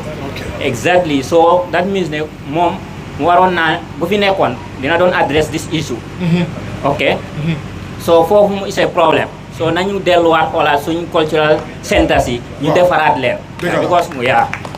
Thank you so much. Anything else, please? Okay. Then the other thing is everything comes back to Gom Sa Bopp. because at the end of the day ñàkk Gom Sa Bopp moo tax centers yooyu mu mel noonu. secondly the guy talk about film industry. ok yow sa industry bi actually dafa am importance. but then naka la ñu mun a amee yow naka ngay liggéeyee bu dee théâtre amul. there's no drama, there's no cinema. like yooyu noonu I think we need those things wherein so that yow nga mun a participate nga mun a actively wane sa bopp. but bu dee those sectors kenn xamu ko wala su dee am na sax dafa weak. how comes loolu ba tey jii you know ñu ngi doon mention ne you have Indian guys yoo xam ne dañoo act like Indians di wax ak Indians. well that's fine but then man bu doon man la ñu starté ko suñu bopp. ñu wax ñu act suñu lu ñu doon. suñu théâtre bopp suñu cinéma bopp. just like for example suñu néebu Sénégal seen industrie film bi théâtre bi mi ngi dem bu baax ñëpp ñu koy seetaan. fii almost all the Gambians xam nañ théâtre yi daw Sénégal yëpp. loolu mënoon naa am fii the same thing. yeah but then that's not happening léegi nag bu ñuy act as Indians Indians yi xamuñu lu ñu doon de. ñoo xamuñu sax tax exist nañ wala exist. so loolu tamit is a failure, is a problem. waroon nañ avoid loolu. and the other guy. so everything comes back to Gom Sa Bopp ñàkk Gom Sa Bopp mooy loolu. ñàkk Gom Sa Bopp. and then Gom Sa Bopp mooy yëpp. yeah then sama sister bi wax na tamit ne like the issue of the fashion. she realized that there is something like shyness pour wane sa bopp showcase. that's complex. that's inferiority complex loolu tamit dafa war a deñ nit danga war a Gom Sa Bopp xam li nga doon nga display loolu that's it lu keneen bàyyi ko mu demal boppam rek. but then if you are trying to copy someone then that's a problem yow léegi li nga doon du feeñ. so at the end of the day you go with the mindset ne kooku moo la gën that complex tamit dafa nekk ci ñun mu waroon loo xam ne lii dafa affect industry bi. so lépp comes back to the Gom Sa Bopp moo tax sax ma ñëw fii you know. and then the question moo am mooy nga wax ma lan mooy Gom Sa Bopp ak tamit lu leen tax a jóg inshallah. thank you. jërëjëf yow moom war nañ laa jox one on one. sama mbokki journaliste la de. so xam ngeen acca door leen beneen maa ngi type question yi fii nii. waaw yéen nekk leen di door question yi rek. Okay, suma gars yi jërë ngeen jëf man suma boss is going to be quick and I will be directing my question to the Gambian Music Union guys, the two of you. Coming back to like art bi freedom that it has to come with. I mean, the freedom of speech from artists who express and Bopa. We understand that we are in like African countries here, and then how things works out here. In most cases, then they come like that freedom of speech while trying to express yourself. They want to cage into situations. So, la more than Stani Gambian Music Union be when an artist got herself or himself in certain situations, particularly maybe having a fight with the government or whatever. So, la more than like Stani Union be in that regard. So, I would like you to, at least touch on that and let's see. Okay, continental questions here, starting with the no fatty. Didn't you fatty question? Question you bari. No, boy. Didn't fatty questions here. Okay. My moderate. Okay. Else we won't be able to do justice to your questions. No rekata. You're next. We'll come to you. So for questions you man don't type because of mantamangi feeling the type boy. Tell me na mic. Mr. Type. Mange types and questions because of it's not just about asking questions, but we have to answer you guys. Because of if there wasn't a crowd, we wouldn't be here. So we're not just here to talk to ourselves. We're here to have a conversation and to you guys to get involved. So we want to do justice to your questions. The first question from my uncle, who is a trade unionist, Momsi Bopa. Wakanasi Union. So Mune. Gambia Music Union that they get united. But how organized is the union? Small uncle not them nanak. I'm not small uncle. No, mum felene damud. Uncle kis. They buy help ba. Si kona be felene. Answer question who are you, Tommy? To say who you are as well. Yeah. So please say who you are. And then, go ahead. Okay, so first of all, I want to make myself very clear. Today, I am here as my capacity as the president of Team Gomsa Bopa. But right now, you're answering this question in so the music union's capacity is here as of today. Man, Lumabugona Kofi Mike earlier was I wanted to acknowledge the presence of Babakar Sufi Nyang and Kinga Hamante Moneko Negen Joke for Center for Research and Policy Development, who we work for. To do the research on the state of artistic freedom in the Gambia. Lola, even though they disappeared, they're not here, but we still did it. So yeah. Yeah, but I'm tasking you as the Secretary General of the Gambia Music Union, right now, because it's not just about Pamudu, and I want all the panelists to also contribute and speak to the public. You understand? That's the reason why. I'm not going to direct all the questions. There's some questions here. Pamudu is going to have to answer. He cannot escape. But he's not going to answer all the questions. I'm asking you to respond as the Secretary General, now wearing your Secretary General hat, to my uncle who is a trade unionist. How united are you guys, Gambia Music Union, and how organized are you guys? Lola Bugaham. Yeah, let me just get some consultation from my boss.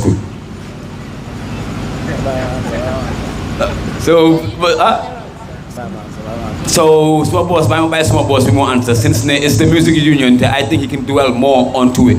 I'll have my opinions, but since he wants to answer, I'm going to just answer me, please. Thank you. All right, thank you very much, Uncle, for the question. Funa bi dama ko laka ci olof dama bi dama ko tonto ci olof su ko defé ñepp mëna dégga li ma wax no fi ma dooré moy né music union dafa nekk mbootaay boo xam ne dañ ko taxawal pour mu saytu lépp li nga xam ne dafa jëmee si jëm kanami musicien si réew mi ci biir loolu nekkul mbootaay boo xam ne képp ku juddu si réew mi rek nga nekk artiste da nga automatiquement déedéet dafa nekk union boo xam ne nii tey ku ci bugg a bokk da nga am pour register voluntary kenn du forcer kenn ne waaw diw sangam just because musician nga that means da nga war a bokk si music union bi déedéet amul benn union in this world boo xam ne ni am na tey te amul membership drive so that membership mooy wane ne yow tey soo fa bokkee based on li nga xam ne moom la mooy sarta yi nga xam ne moom la union bi saytu wala teg pour mu saytu ñi nga xam ne ñoo nekk doomi mbootaay bi ku ci nekkal loolu nga mun a jëfandikoo pour mun a jàllale sa boppa based on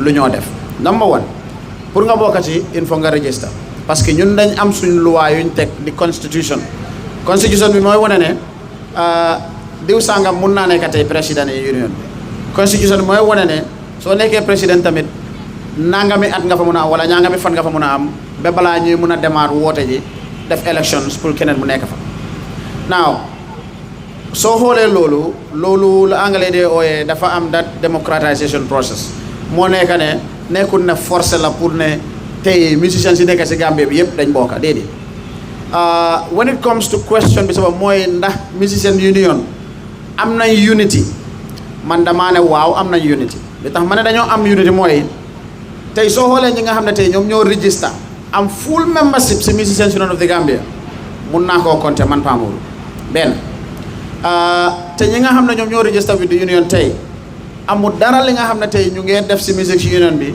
loo xam ne ñooñu duñ leen yëgal wax leen ne ci lii lañ nekka wala ci dalee lañ nekka amul lenn loo xam ne tey nañ ko ci def ci loo xam ne ñoom yëguñ ko pour xam ne lii mooy li nga xam ne nii for the next 3 years lii la music union fas yéenee defal leen yéen ñi nga xam ne yéen ay doomi mbootaayu music union now music union dafa am 3 sections dafa am contemporary dafa am live ba pare dafa am female artist section ba pare tamit am li nga ñoo ooyee culture now 4 associations yi ñoo ñëw together pour mun a form li nga xam ne mooy music union te music union dafa nekk structure boo xam ne ni dañ ko jëlee through the National Center for Arts and Culture kon ñun tey dinañ ne doomi NCSC lañ waaye ñun dañ independent from the NCSC terewut nag ak lu ñu mënti def parce que ñoom NCSC based on ñoom seen liggéey mooy dañu war a supervise ñu coordinate for all the arts associations yi nga xam ne ñoom ñoo nekk ci réew mi pour saytu li nga xam ne ci loolu lañ nekk lan lañ nekk di def luñ nekk di defal seen doomi mbootaay bu dee implementation la maanaam liggéey pour njëriñ suñ doomi mbootaay loolu responsibility union si la ñi nga xam ne ñoo fi nekk waaye foofu am nañ fa tuuti problème parce que tey man damaa dem toog ak National Commission for UNESCO ma ne leen man dama soxla $1 million pour ñu def lii ak lii for music union waaye ci table boobu dinaa fa fekk National Center for Arts and Culture ñoom lu ñoo wax mooy man tey dama toog fii right now pour ngeen jox ñu $1 million pour ñu mun a toppatoo music union toppatoo film naka la de film producers association toppatoo dancers yi toppatoo you name it like all the artistic association so loolu is an issue but coming down to music union tey mun nañoo wax ne dëgg la ñun ñi nga xam ne ñoo nekk doomi mbootaay music union tey ñun am nañ unity because amul dara loo xam ne tey dinañ ko def luñ di loo xam ne comme kenn du si ñaakaay yëg kenn du si boole sa boppa terewul nag léegi diw na nangam parce que loolu fii lañ ko fekk te fii lañ ko bàyyi nekku na saa yu Pamadou ekkatee kaddu rek ñëpp ne waaw loolu kenn du ko nangu waaye su Pamadou ekkatee kaddu nañ ko seeg a seet te loolu def day am mooy disagree to agree at the end of the day so loolu is a part of li nga xam ne ni bokk na ci man li tax ma ne tey music union nekk nañ benn li ma ci xawoon na xari tuuti bariwut nag tuuti rek da ngeen maa baalal moo nekk di fact ne te soo xoolee tey ñu ñoo ooyee dinaa ne the cream of Gambian music in essence when it comes to practice te dina lay wane 98% of them tey bokkuñ si music union di Gambia loolu terewut any one of them ku ci am any sort of problem wala whatsoever it is whether da nga am problem with the law wala da nga am problem with whatsoever even at individual level da nga am sa event sax ñu dem toppatoo luñ la war a toppatool te fekk bokkuloo de waaye sometimes doo dee xaar na ñu ñëw ci yow su nekkee da nga toll si place mbootaay bu mel nii foog nga dem si ñoom ñu mun a gis the value bi ànd ak li nga def parce que du pour Pamur nekkul pour Kilayis nekkul pour Lamine Jammeh wala ñeneen ak ñeneen pour ñoom ñi nga xam ne ñoom ñooy doomi mbootaay bi la unfortunately nag lii mooy problème bi parce que tey dama doon wax ne dañ fi oote woon convergence ñu ne dañ oote an intergenerational dialogue of Gambian music before, now, and where we're going. Now let's try to look at specifically our problem before. Let's look at our problem now so that we can carve out a way for the future. And we invited people from all walks of life, all sectors. You were invited to be a part of that, at Alliance, if you remember. We had that in there. Bottom line remains to be, like, mun nga imagine the number of people ñi nga xam ne ñoom ñoo ñëw pour wala grace that occasion te ñi nga xam ne ñooñu la war a njëriñ directly amul mun naa laa wax ne xëy na ay 15 nit wala less than that ñoom ñoo fa nekk place bu ñu toog nii tey oote nañ fi ne dañoo organise lu ñoo ooyee mass registration campaign parce que dañ ne da nga gis ni ko woote na la man dama bëgg a register with music union naka laay register with music union ñu ne ok fine kon foog ñu def ci dara ñu dem si rajo yi dem si internet bi oote nit ñi fii am fi a full day boo xam ne dañ fi teg musical set pour invite nit ñi ñu jege si pour mun a ñëw da ngaa ñëw léegi nga register léegi nga am sa carte léegi loolu lañ fi def waaye even with that waaw joni bi even with that su ma la waxee the number of people ñëw register dafa comme honest to God comme dafa saat but again doo dégga kenn anytime nga dégga where is the music union si internet bi rek mooy su diw sangam amee problème wala diw sangam am na am issue déedéet waaye away from that amul kenn koo xam ne te dina taxaw mu ne ok fine ñun xam nañ ne music union lii la mën a li garaaw mooy most of ñu dee wax sax xamuñ the structure of music union bi léegi dama dee read ko man ma dee because dama dee xam ne kii tey nit ñaa ngi ko ormal ci dëkk bi jëlee ko koo xam ne ni tey dafa xam everything with regards to the music industry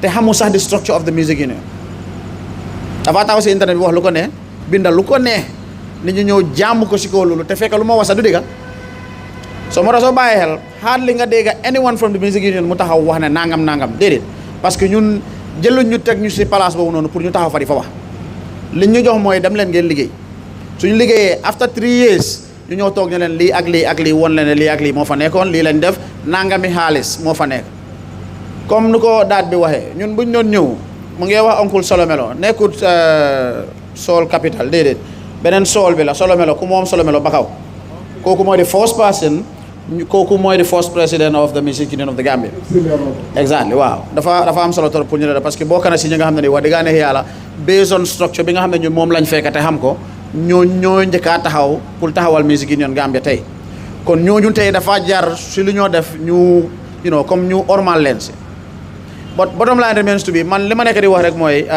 dëgg la unity dinaa ne am na waaye still am nañ room for improvement parce que amul dara looy def si àdduna bi di nga tey nga ne is 100% it's not possible fii kenn perfect waaye loolu dinañ try ñu comme ñu yëngatu ci bu baax a baax nga xam ne dinañ gën a am a music union that is a reflection of all musicians in this country.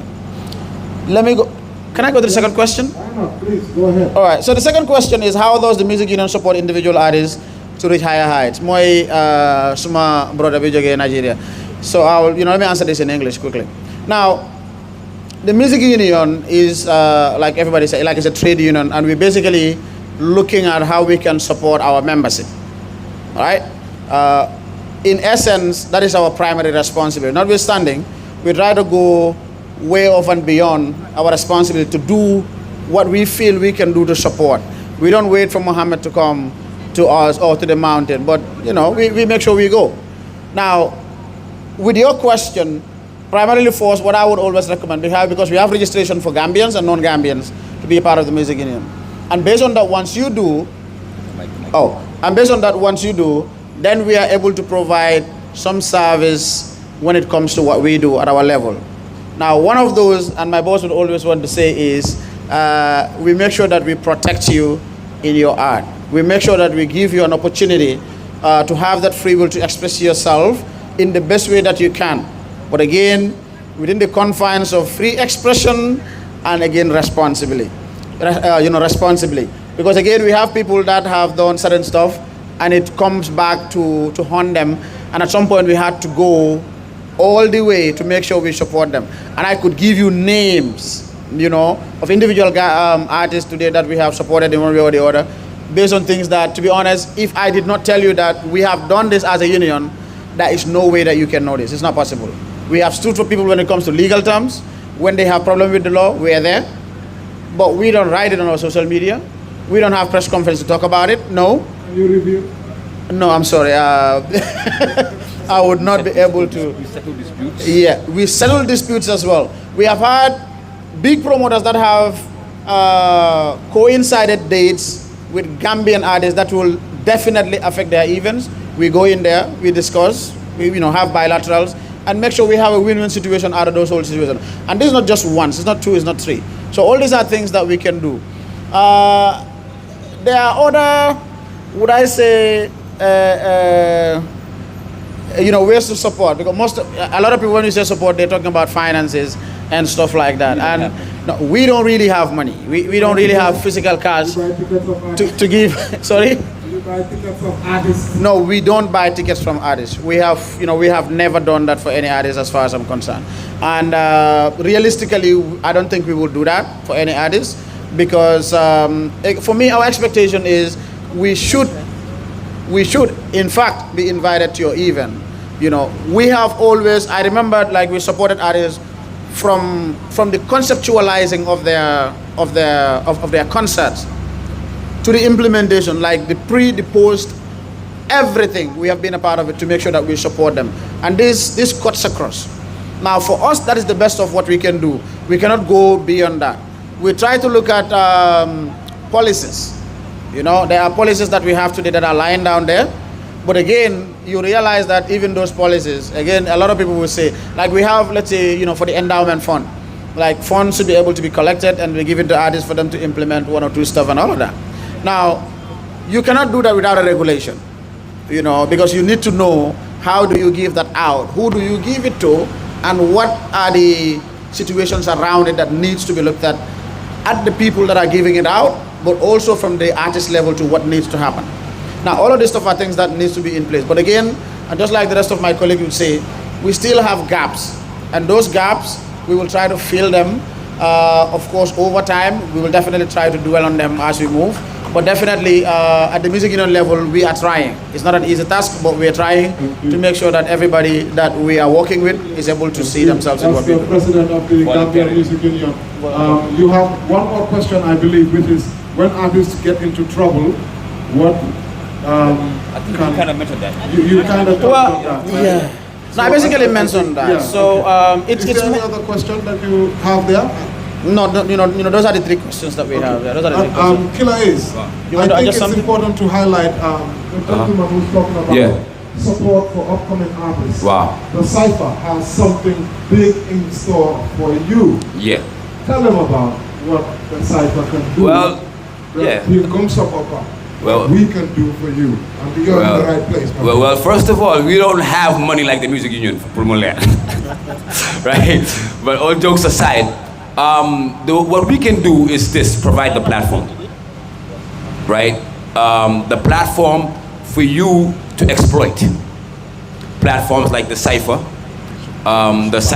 Street Rap Battles competition. It's gonna start tonight. The auditions. You can register to be part of that and try your luck to be amongst those that win the $100,000 cash prize divided amongst the 3 participants. That's one of the things that we do. On the Cypher open mic platform itself, we have the first 1 hour is called the Majokoko session, which is a freestyle segment, which is more of a trial and error type of format, where we give you the mic, give you a beat for 1 minute, and let you do what you can. And if the crowd says you have to go down, you go down. And if the crowd says Jokoko, then we give it to you, and that's the stepping stone for you to even be on the list of this Cypher. And the best Majokoko artist usually goes home with a free song, as we do have an in-house studio and we can provide the recording. So those are one of the things. 2, we do have a strong artistic network, not just in Gambia, but across Africa. We can say that we have an artistic network in at least 70% of Africa. We have partners in about 9 countries, right? So, I mean, you can exploit that network depending on what you do, or your area, or your skill, or your craft. 2, also as an advocacy platform, this is a platform where you can voice yourself and express yourself responsibly and respectfully. And I think one of the biggest things that we also try to provide for artists is more of a mentorship, capacity building platform. Because I can tell you, there's artists, I can tell you who once passed through the Majokoko session and they were booed. They came back on stage a couple of times, and now today some of those artists are names of in the town. So those are the things that we can do. We don't have money to give you, but we can give you a platform and give you the right environment to be around, people or things that can uplift you and inspire you. So that's basically it, you know, and more, but off of the top of my head, this is what I could basically remember. Yeah. And I think I have to add also that the winner of the competition, they get music video. Yeah, 3 music video, 6 songs, which is an EP. We would produce that for you. Yeah. Besides the money that you would have. Absolutely. The winner goes home with 50,000.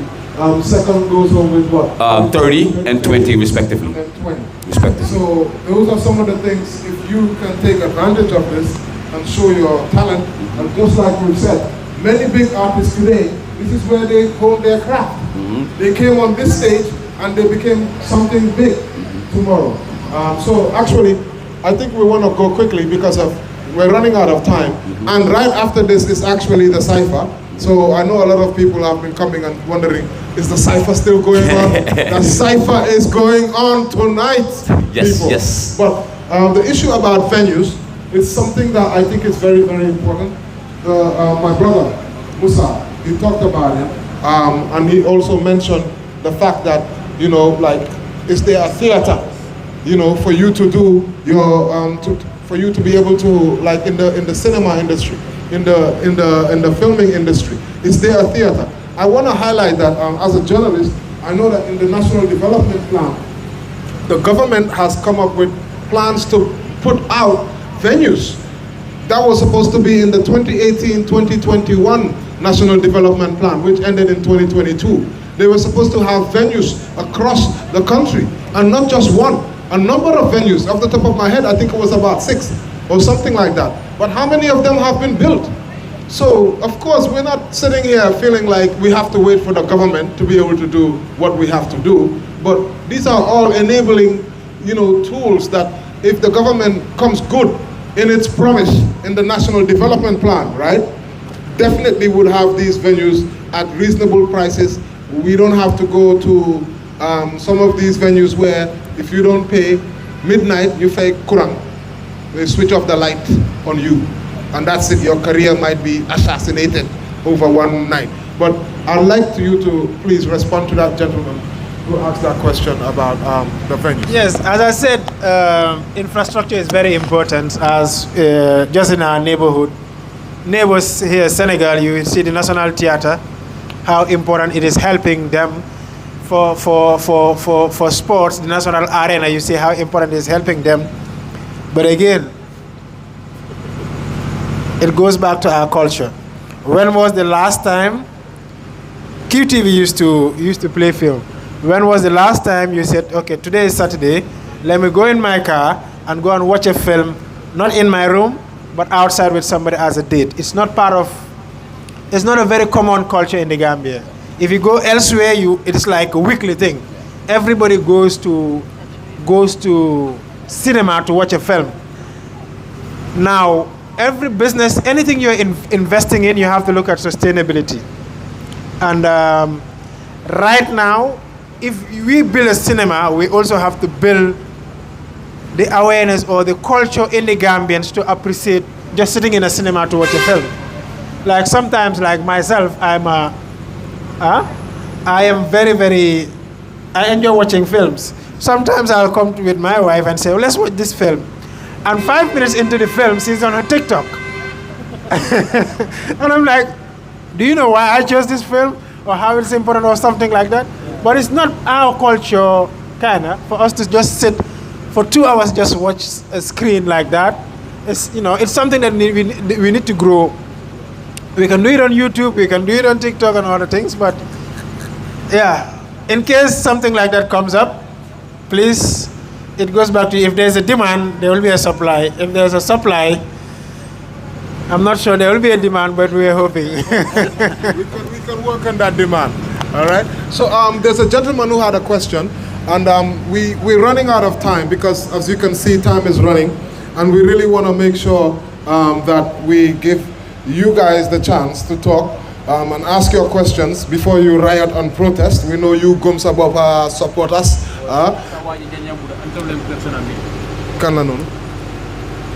Yeah, we answered this question. It's about the venue. Oh, okay, that's yeah. he had multiple questions. So, but we're gonna take your question. Bro Wagan.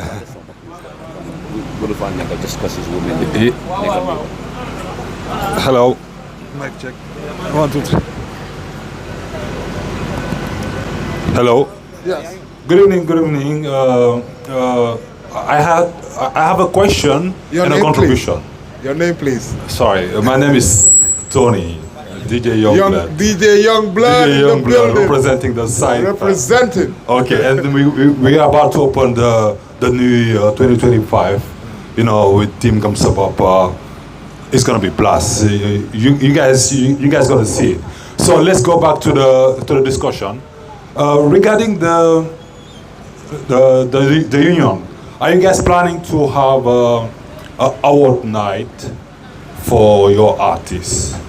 And second is contribution, because you do mention that you normally go to the artists and then and then you guys even organize some events for them to register. Maybe if you could work in the approach regarding certain obligation, like for example, like if you want artists to register, maybe you can create an event that will allow those artists to pop up or to show up, and then the journey, like for example, a car wash, and then artists will come with their car and then wash it and then register their car. Like try different approach to reach your targets. Okay. And too bad Wagan is not here. I wanted to ask him. You can ask it, and then yes. we'll make sure. We want to know, did they prepare the what they prepare another generation to take over? Because most of the time we have this problem. And let me say this in Wolof. I'm not even fu muy toll moomatuloo sa bopp. It's not about money. It become a culture. It become a rendezvous. Artists yu bari dañ dee am bés biir Gambia, but music amagul bés ci biir Gambia, and we need that.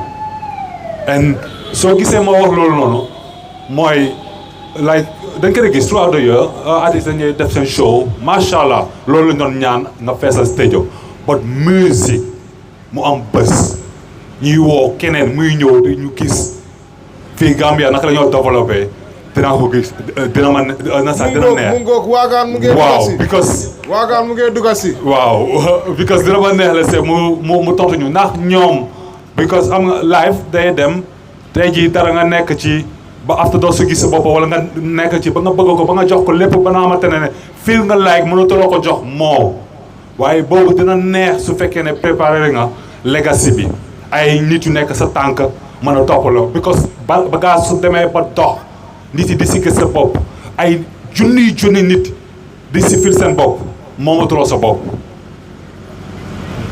Wagan xamoon naa ne daanañu daje te foog ma laaj la lii suñu open mic kañ la moo ñëwaat. gaa ko demandé. waaw thank you. Any last questions because of fu mu nekk nii last questions la ñoo jël. Last question, anybody? Can amatul question?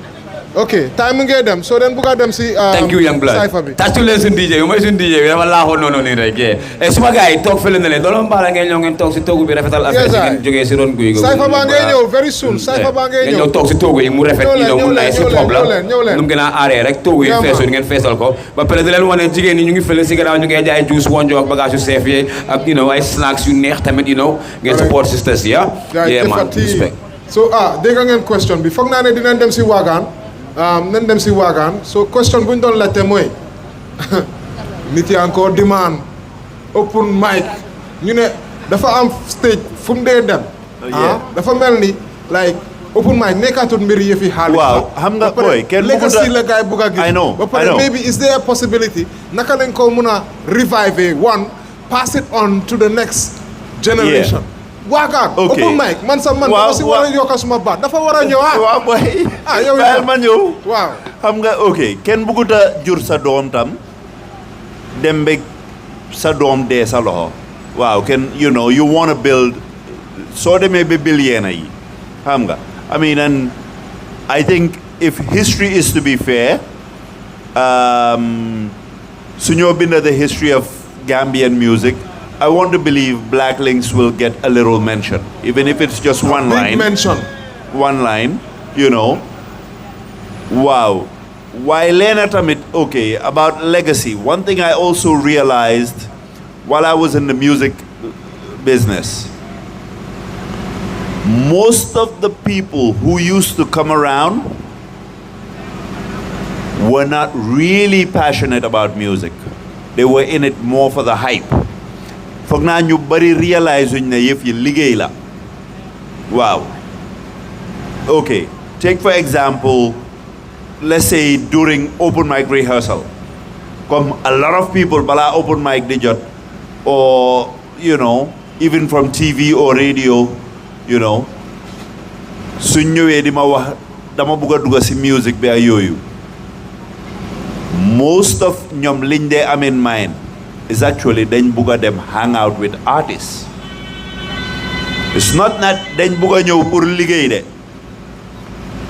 man mun naa liggéey ak Ace and trust me duñ gisante at any point but the only times buñ war a gisante because I was out there to understand pour make sure ne okay sooy xewle yow patiwuloo da nga xewle pour ñeneen ñi ñu enjoy seen boppa but most of ñi daan ñëw ñoom liñ dee gis is the glitz and the glam ñu ngi laa gis on TV but that 10 minutes that you're seeing on TV probably took me a week of liggéey pour ma mun laa presental 10 minutes on TV the 3-minute song that you're hearing took hours days yeah so xalaatee from the conceptualization binda bi working on the production recording and all of that waaye ñu bari dañ foog ne that 3 minutes suñ toogee ak yow 3 minutes rek mun nañoo accomplish loolu now when they start seeing ne oh lii ak lii la laaj then that's where you xam nga you start separating the men from the boys so speaking of handing that over I would have loved to no nah waagaan bu ñu wax ne lii dafa dee naka lañ ko indiwaat waaw so loolu lay wax okay am nañu several people have come to me asking me to do that and I will tell them honestly am liggéey bim laaj pare nga ko because I also have to I think I spoke honestly when I said ne mantam am na yeena yi I'll be honest to you right now man personally as waagaan parewuma yeena liggéey yi waati now I took over my family business maa ngi am suma jaama normally at this time it's 2:11 I'm in bed with my wife maa ngi am suma jaama duma am kenn ku ma nekk di call when I was in the music industry this is the time I would leave home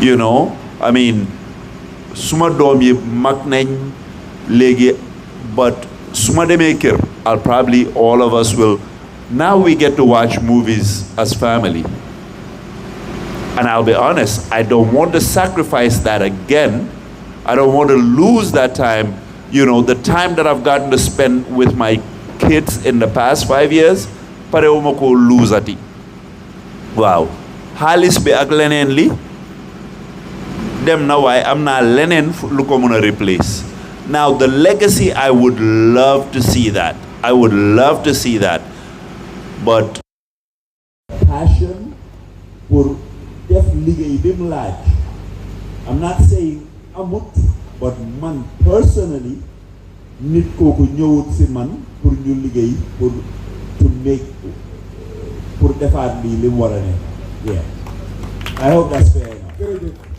kontaan nañ si sa tontu although dinañu doon ne suñu waxoon ne suñu joxoon tuuti hope ne waaw gis nga few you know, promoters or few people in the culture, in the scene, you know, they have what it takes to, and this is a challenge to anybody out there. You are ready for that work. It takes a lot of grind, a lot of effort, and you have to be ready to do it. You know, so I mean, we would love to have the legacy go on. I'm sure anybody come over here. You don't stop down, there.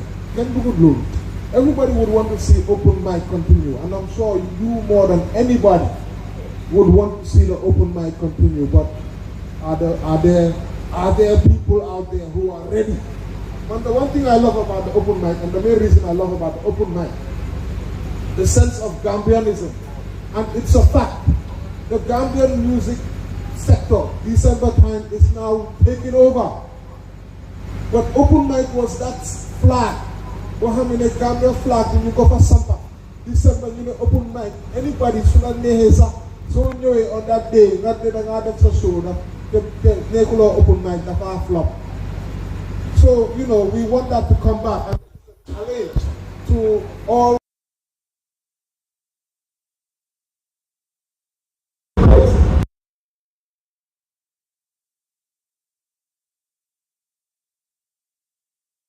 I think there was actually a question.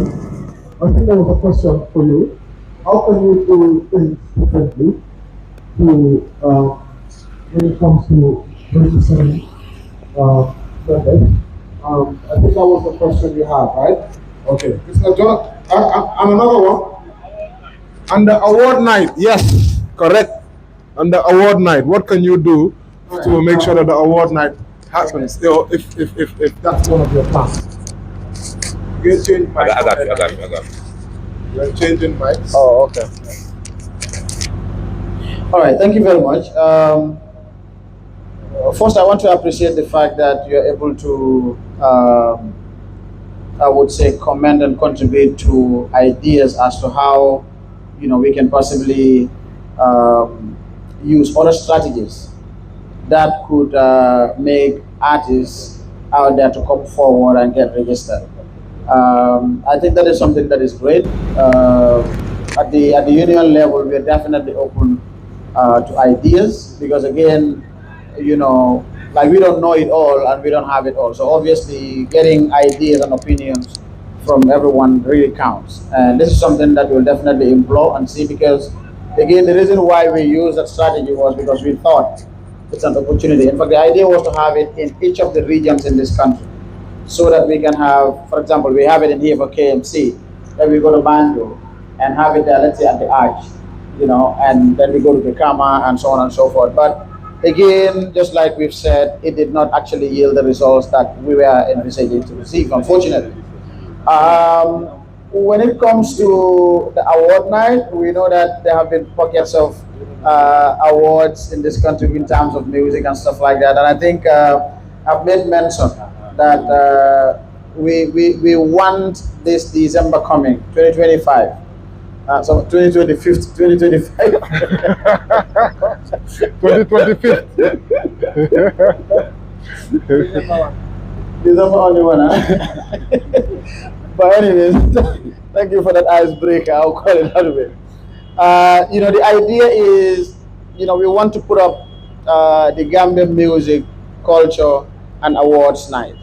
It's something that we're really trying to cook, and if we really want to make this happen too, we have to wake up early and start working on it. And this is why I was telling, you know, our honorable legend out here that we would really want to have people like him on board to give advice, to give support in terms of how they think this can be done better. There are different strategies that this could be done with. Of course, this is, if I tell you, like, you know, to put this in place, it will take a lot of work. It will take a lot of human resources. It will take a lot of financial resources to make this happen. So, but I think it's a task. It's something that I'm sure the rest of the team will, you know, will grab the challenge, and then we all work towards it. And I want to start up from here. Everybody is sitting out in here, starting from Babukar. I know a state of mic level. Like, you don't get the best. I'm gonna say this out there. You want the best, you really go out there. That's the hard part. So we want to take this opportunity to say that we want to do this, And because visibility is one very key important aspect when it comes to things like this, we would definitely want to work with the Open Mic Festival on this. We will try to make sure that we facilitate what you need. We will facilitate, we will try to, we know we're gonna satisfy, but we'll definitely try. Like I said, on his side, and of course, Black Link team will definitely get them to show us the way how it's done. Because some of us have already been engaged in some pockets of organizing events here and there, but at that particular level, when it comes to Gambia, this was the biggest that we've ever had, unless something else happened, which is going to be extremely happy. Because of course, what Killer said is the consistency side of things, and that is very important. And having it done over the years, that is something that is really creamy. So, of course, at the fashion side too, I'm still going to use this opportunity to say we are coming to your desk to have you support this, and I'm sure because the idea is to have it for 3 days, but we'll discuss this. Thank you very much. I'm sure when we talk about the 3 days, Wagan will be like, you know what I mean. But that's one of the things that we probably are thinking about. But we will also sit down and properly look at it. Babu, you wanted to respond to something, eh? You wanted to say thank you very much. You're going to do it. No, so you really want to work? Oh no, absolutely. That I can promise. That I can give you my word. Yeah. Yeah. Okay. So I'm looking forward to seeing all of you, inshallah. Frank, you heard it here first. So we can't conclude. Of course, we wanted to do our last round of panel discussion, but we can't do a last round of panel discussion. We just want to make sure that we talk to our analysts because of course everything has changed. We were going to have a whole set of panel discussion about the challenges that women face in the arts and culture sector. Well, unfortunately, things have changed and we've not been able to have that. And as you can see, the discussion has been one-sided. You guys, why are you not asking questions to the beautifully dressed Soma? They're a music audience. They're a music audience. Yes. But on a serious note, I want you to, because I know you've prepared, and it's such a serious topic, we cannot leave it as, I feel bad that it's actually now coming at the tail end, but I think it's something that we just have to do justice with. So this is how we're going to close it out. You're going to give us your take. What are some of the challenges and opportunities also that are there, especially for women, especially in the sector that you work in, and generally overall in the arts and entertainment sector? Yeah, thank you for asking. Yes, you're right. I was really looking forward to a discussion about parity in the creative sector. And as you said also, I'm not disappointed that there weren't that many questions directed to fashion, because I can see this is a die-hard music platform. One of the things that we spoke about, where we're often making mistakes in the creative industry, is trying to catch all. Now, some of you know me in my capacity, communications background, about understanding why sometimes we're shouting out into the void and wondering why no one's listening.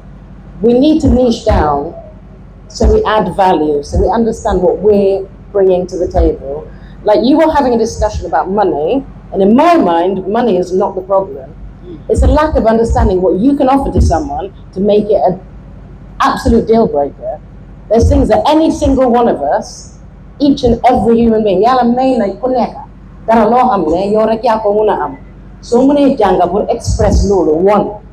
Yenen, nalila sohla, gatana kena puko sohla.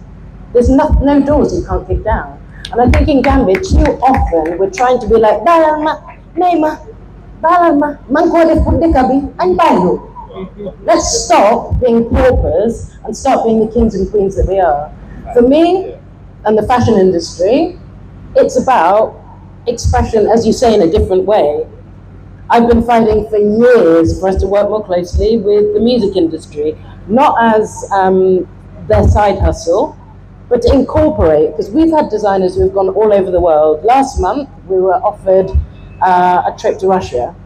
My feeling, as much as I'd like to travel, is that if I'm not the right person to go and represent Gambia, let me sit at home and give it to someone else so they can bring something back to the country. And I see so often that we're in a rush to do something, traveling once.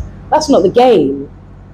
It's so that we can all travel all of the time, so that everybody knows Gambia. And I think someone also made a comment about the Indians don't know Gambia. They know Gambia very well. Those who understand what our unique selling point is an easy place to start and kick something off. We had someone who's saying how difficult it is for outsiders to establish in the industry. They're having their own awards, Nigerian awards for fashion, if they don't see us. I think what we have, and I've said it before, is a PR problem. We don't understand how to say what we mean and mean what we say. This is why you don't have a legacy. There's people sitting in rooms of their own saying they could do better, but never trying out to really learn how to do it properly, which is why we're having 10,000 events on the same day. Each and every single one, if they came together and really learned what the best of each of those people would be traveling, jetting to the Gambia, and I can guarantee that. That's a problem in our tourism industry. I think someone asked, what's the issue within the tourism industry? Is that we don't know what we're selling. So we're selling sex, we're selling sand, we're selling sun, and that's not really all we've got to offer. We have Janjambure Festival. We didn't know it was on. Imagine a music festival in some of these wide spaces. I didn't come from. The last place that I lived before I lived in Gambia was Bristol. Glastonbury Festival is in a field, and it is a world-beating festival. People travel from everywhere to go to a muddy field, and we're saying there's not an empty farm somewhere, we can hold a festival? Nonsense. We need to wake up, understand our unique selling point, stop complaining and start working together. And I think that's our problem in a nutshell. Thank you. And I think there's nowhere else for us to leave it. Ladies and gentlemen, we're gonna have the cipher coming up right next. We're not going to have any other closing statements. I just want all the panelists to stand up together so we could take some pictures together and in a show of unity. Thank you all for being in this kind of discussion. We really appreciate you guys coming here. Thank you so much. I'll be your Ladies and gentlemen, round of applause for the panelists, please. Of course, the legend leading the way. We've got Killer Ace, my president. We've got Pamela Musa, the president of the Gambia Music Union. So Manjani, fashionista, Lady B, fashionista, and of course, Babuka Maka, the state of Mike, needs no introduction, and my humble self. Thank you so much, everybody. Oh, thank you. We do miss Open Mic. When we were like the big three. And up next, we've got the cipher coming up. We've got the cipher coming up. The stage we want to do that, Malen. Communication.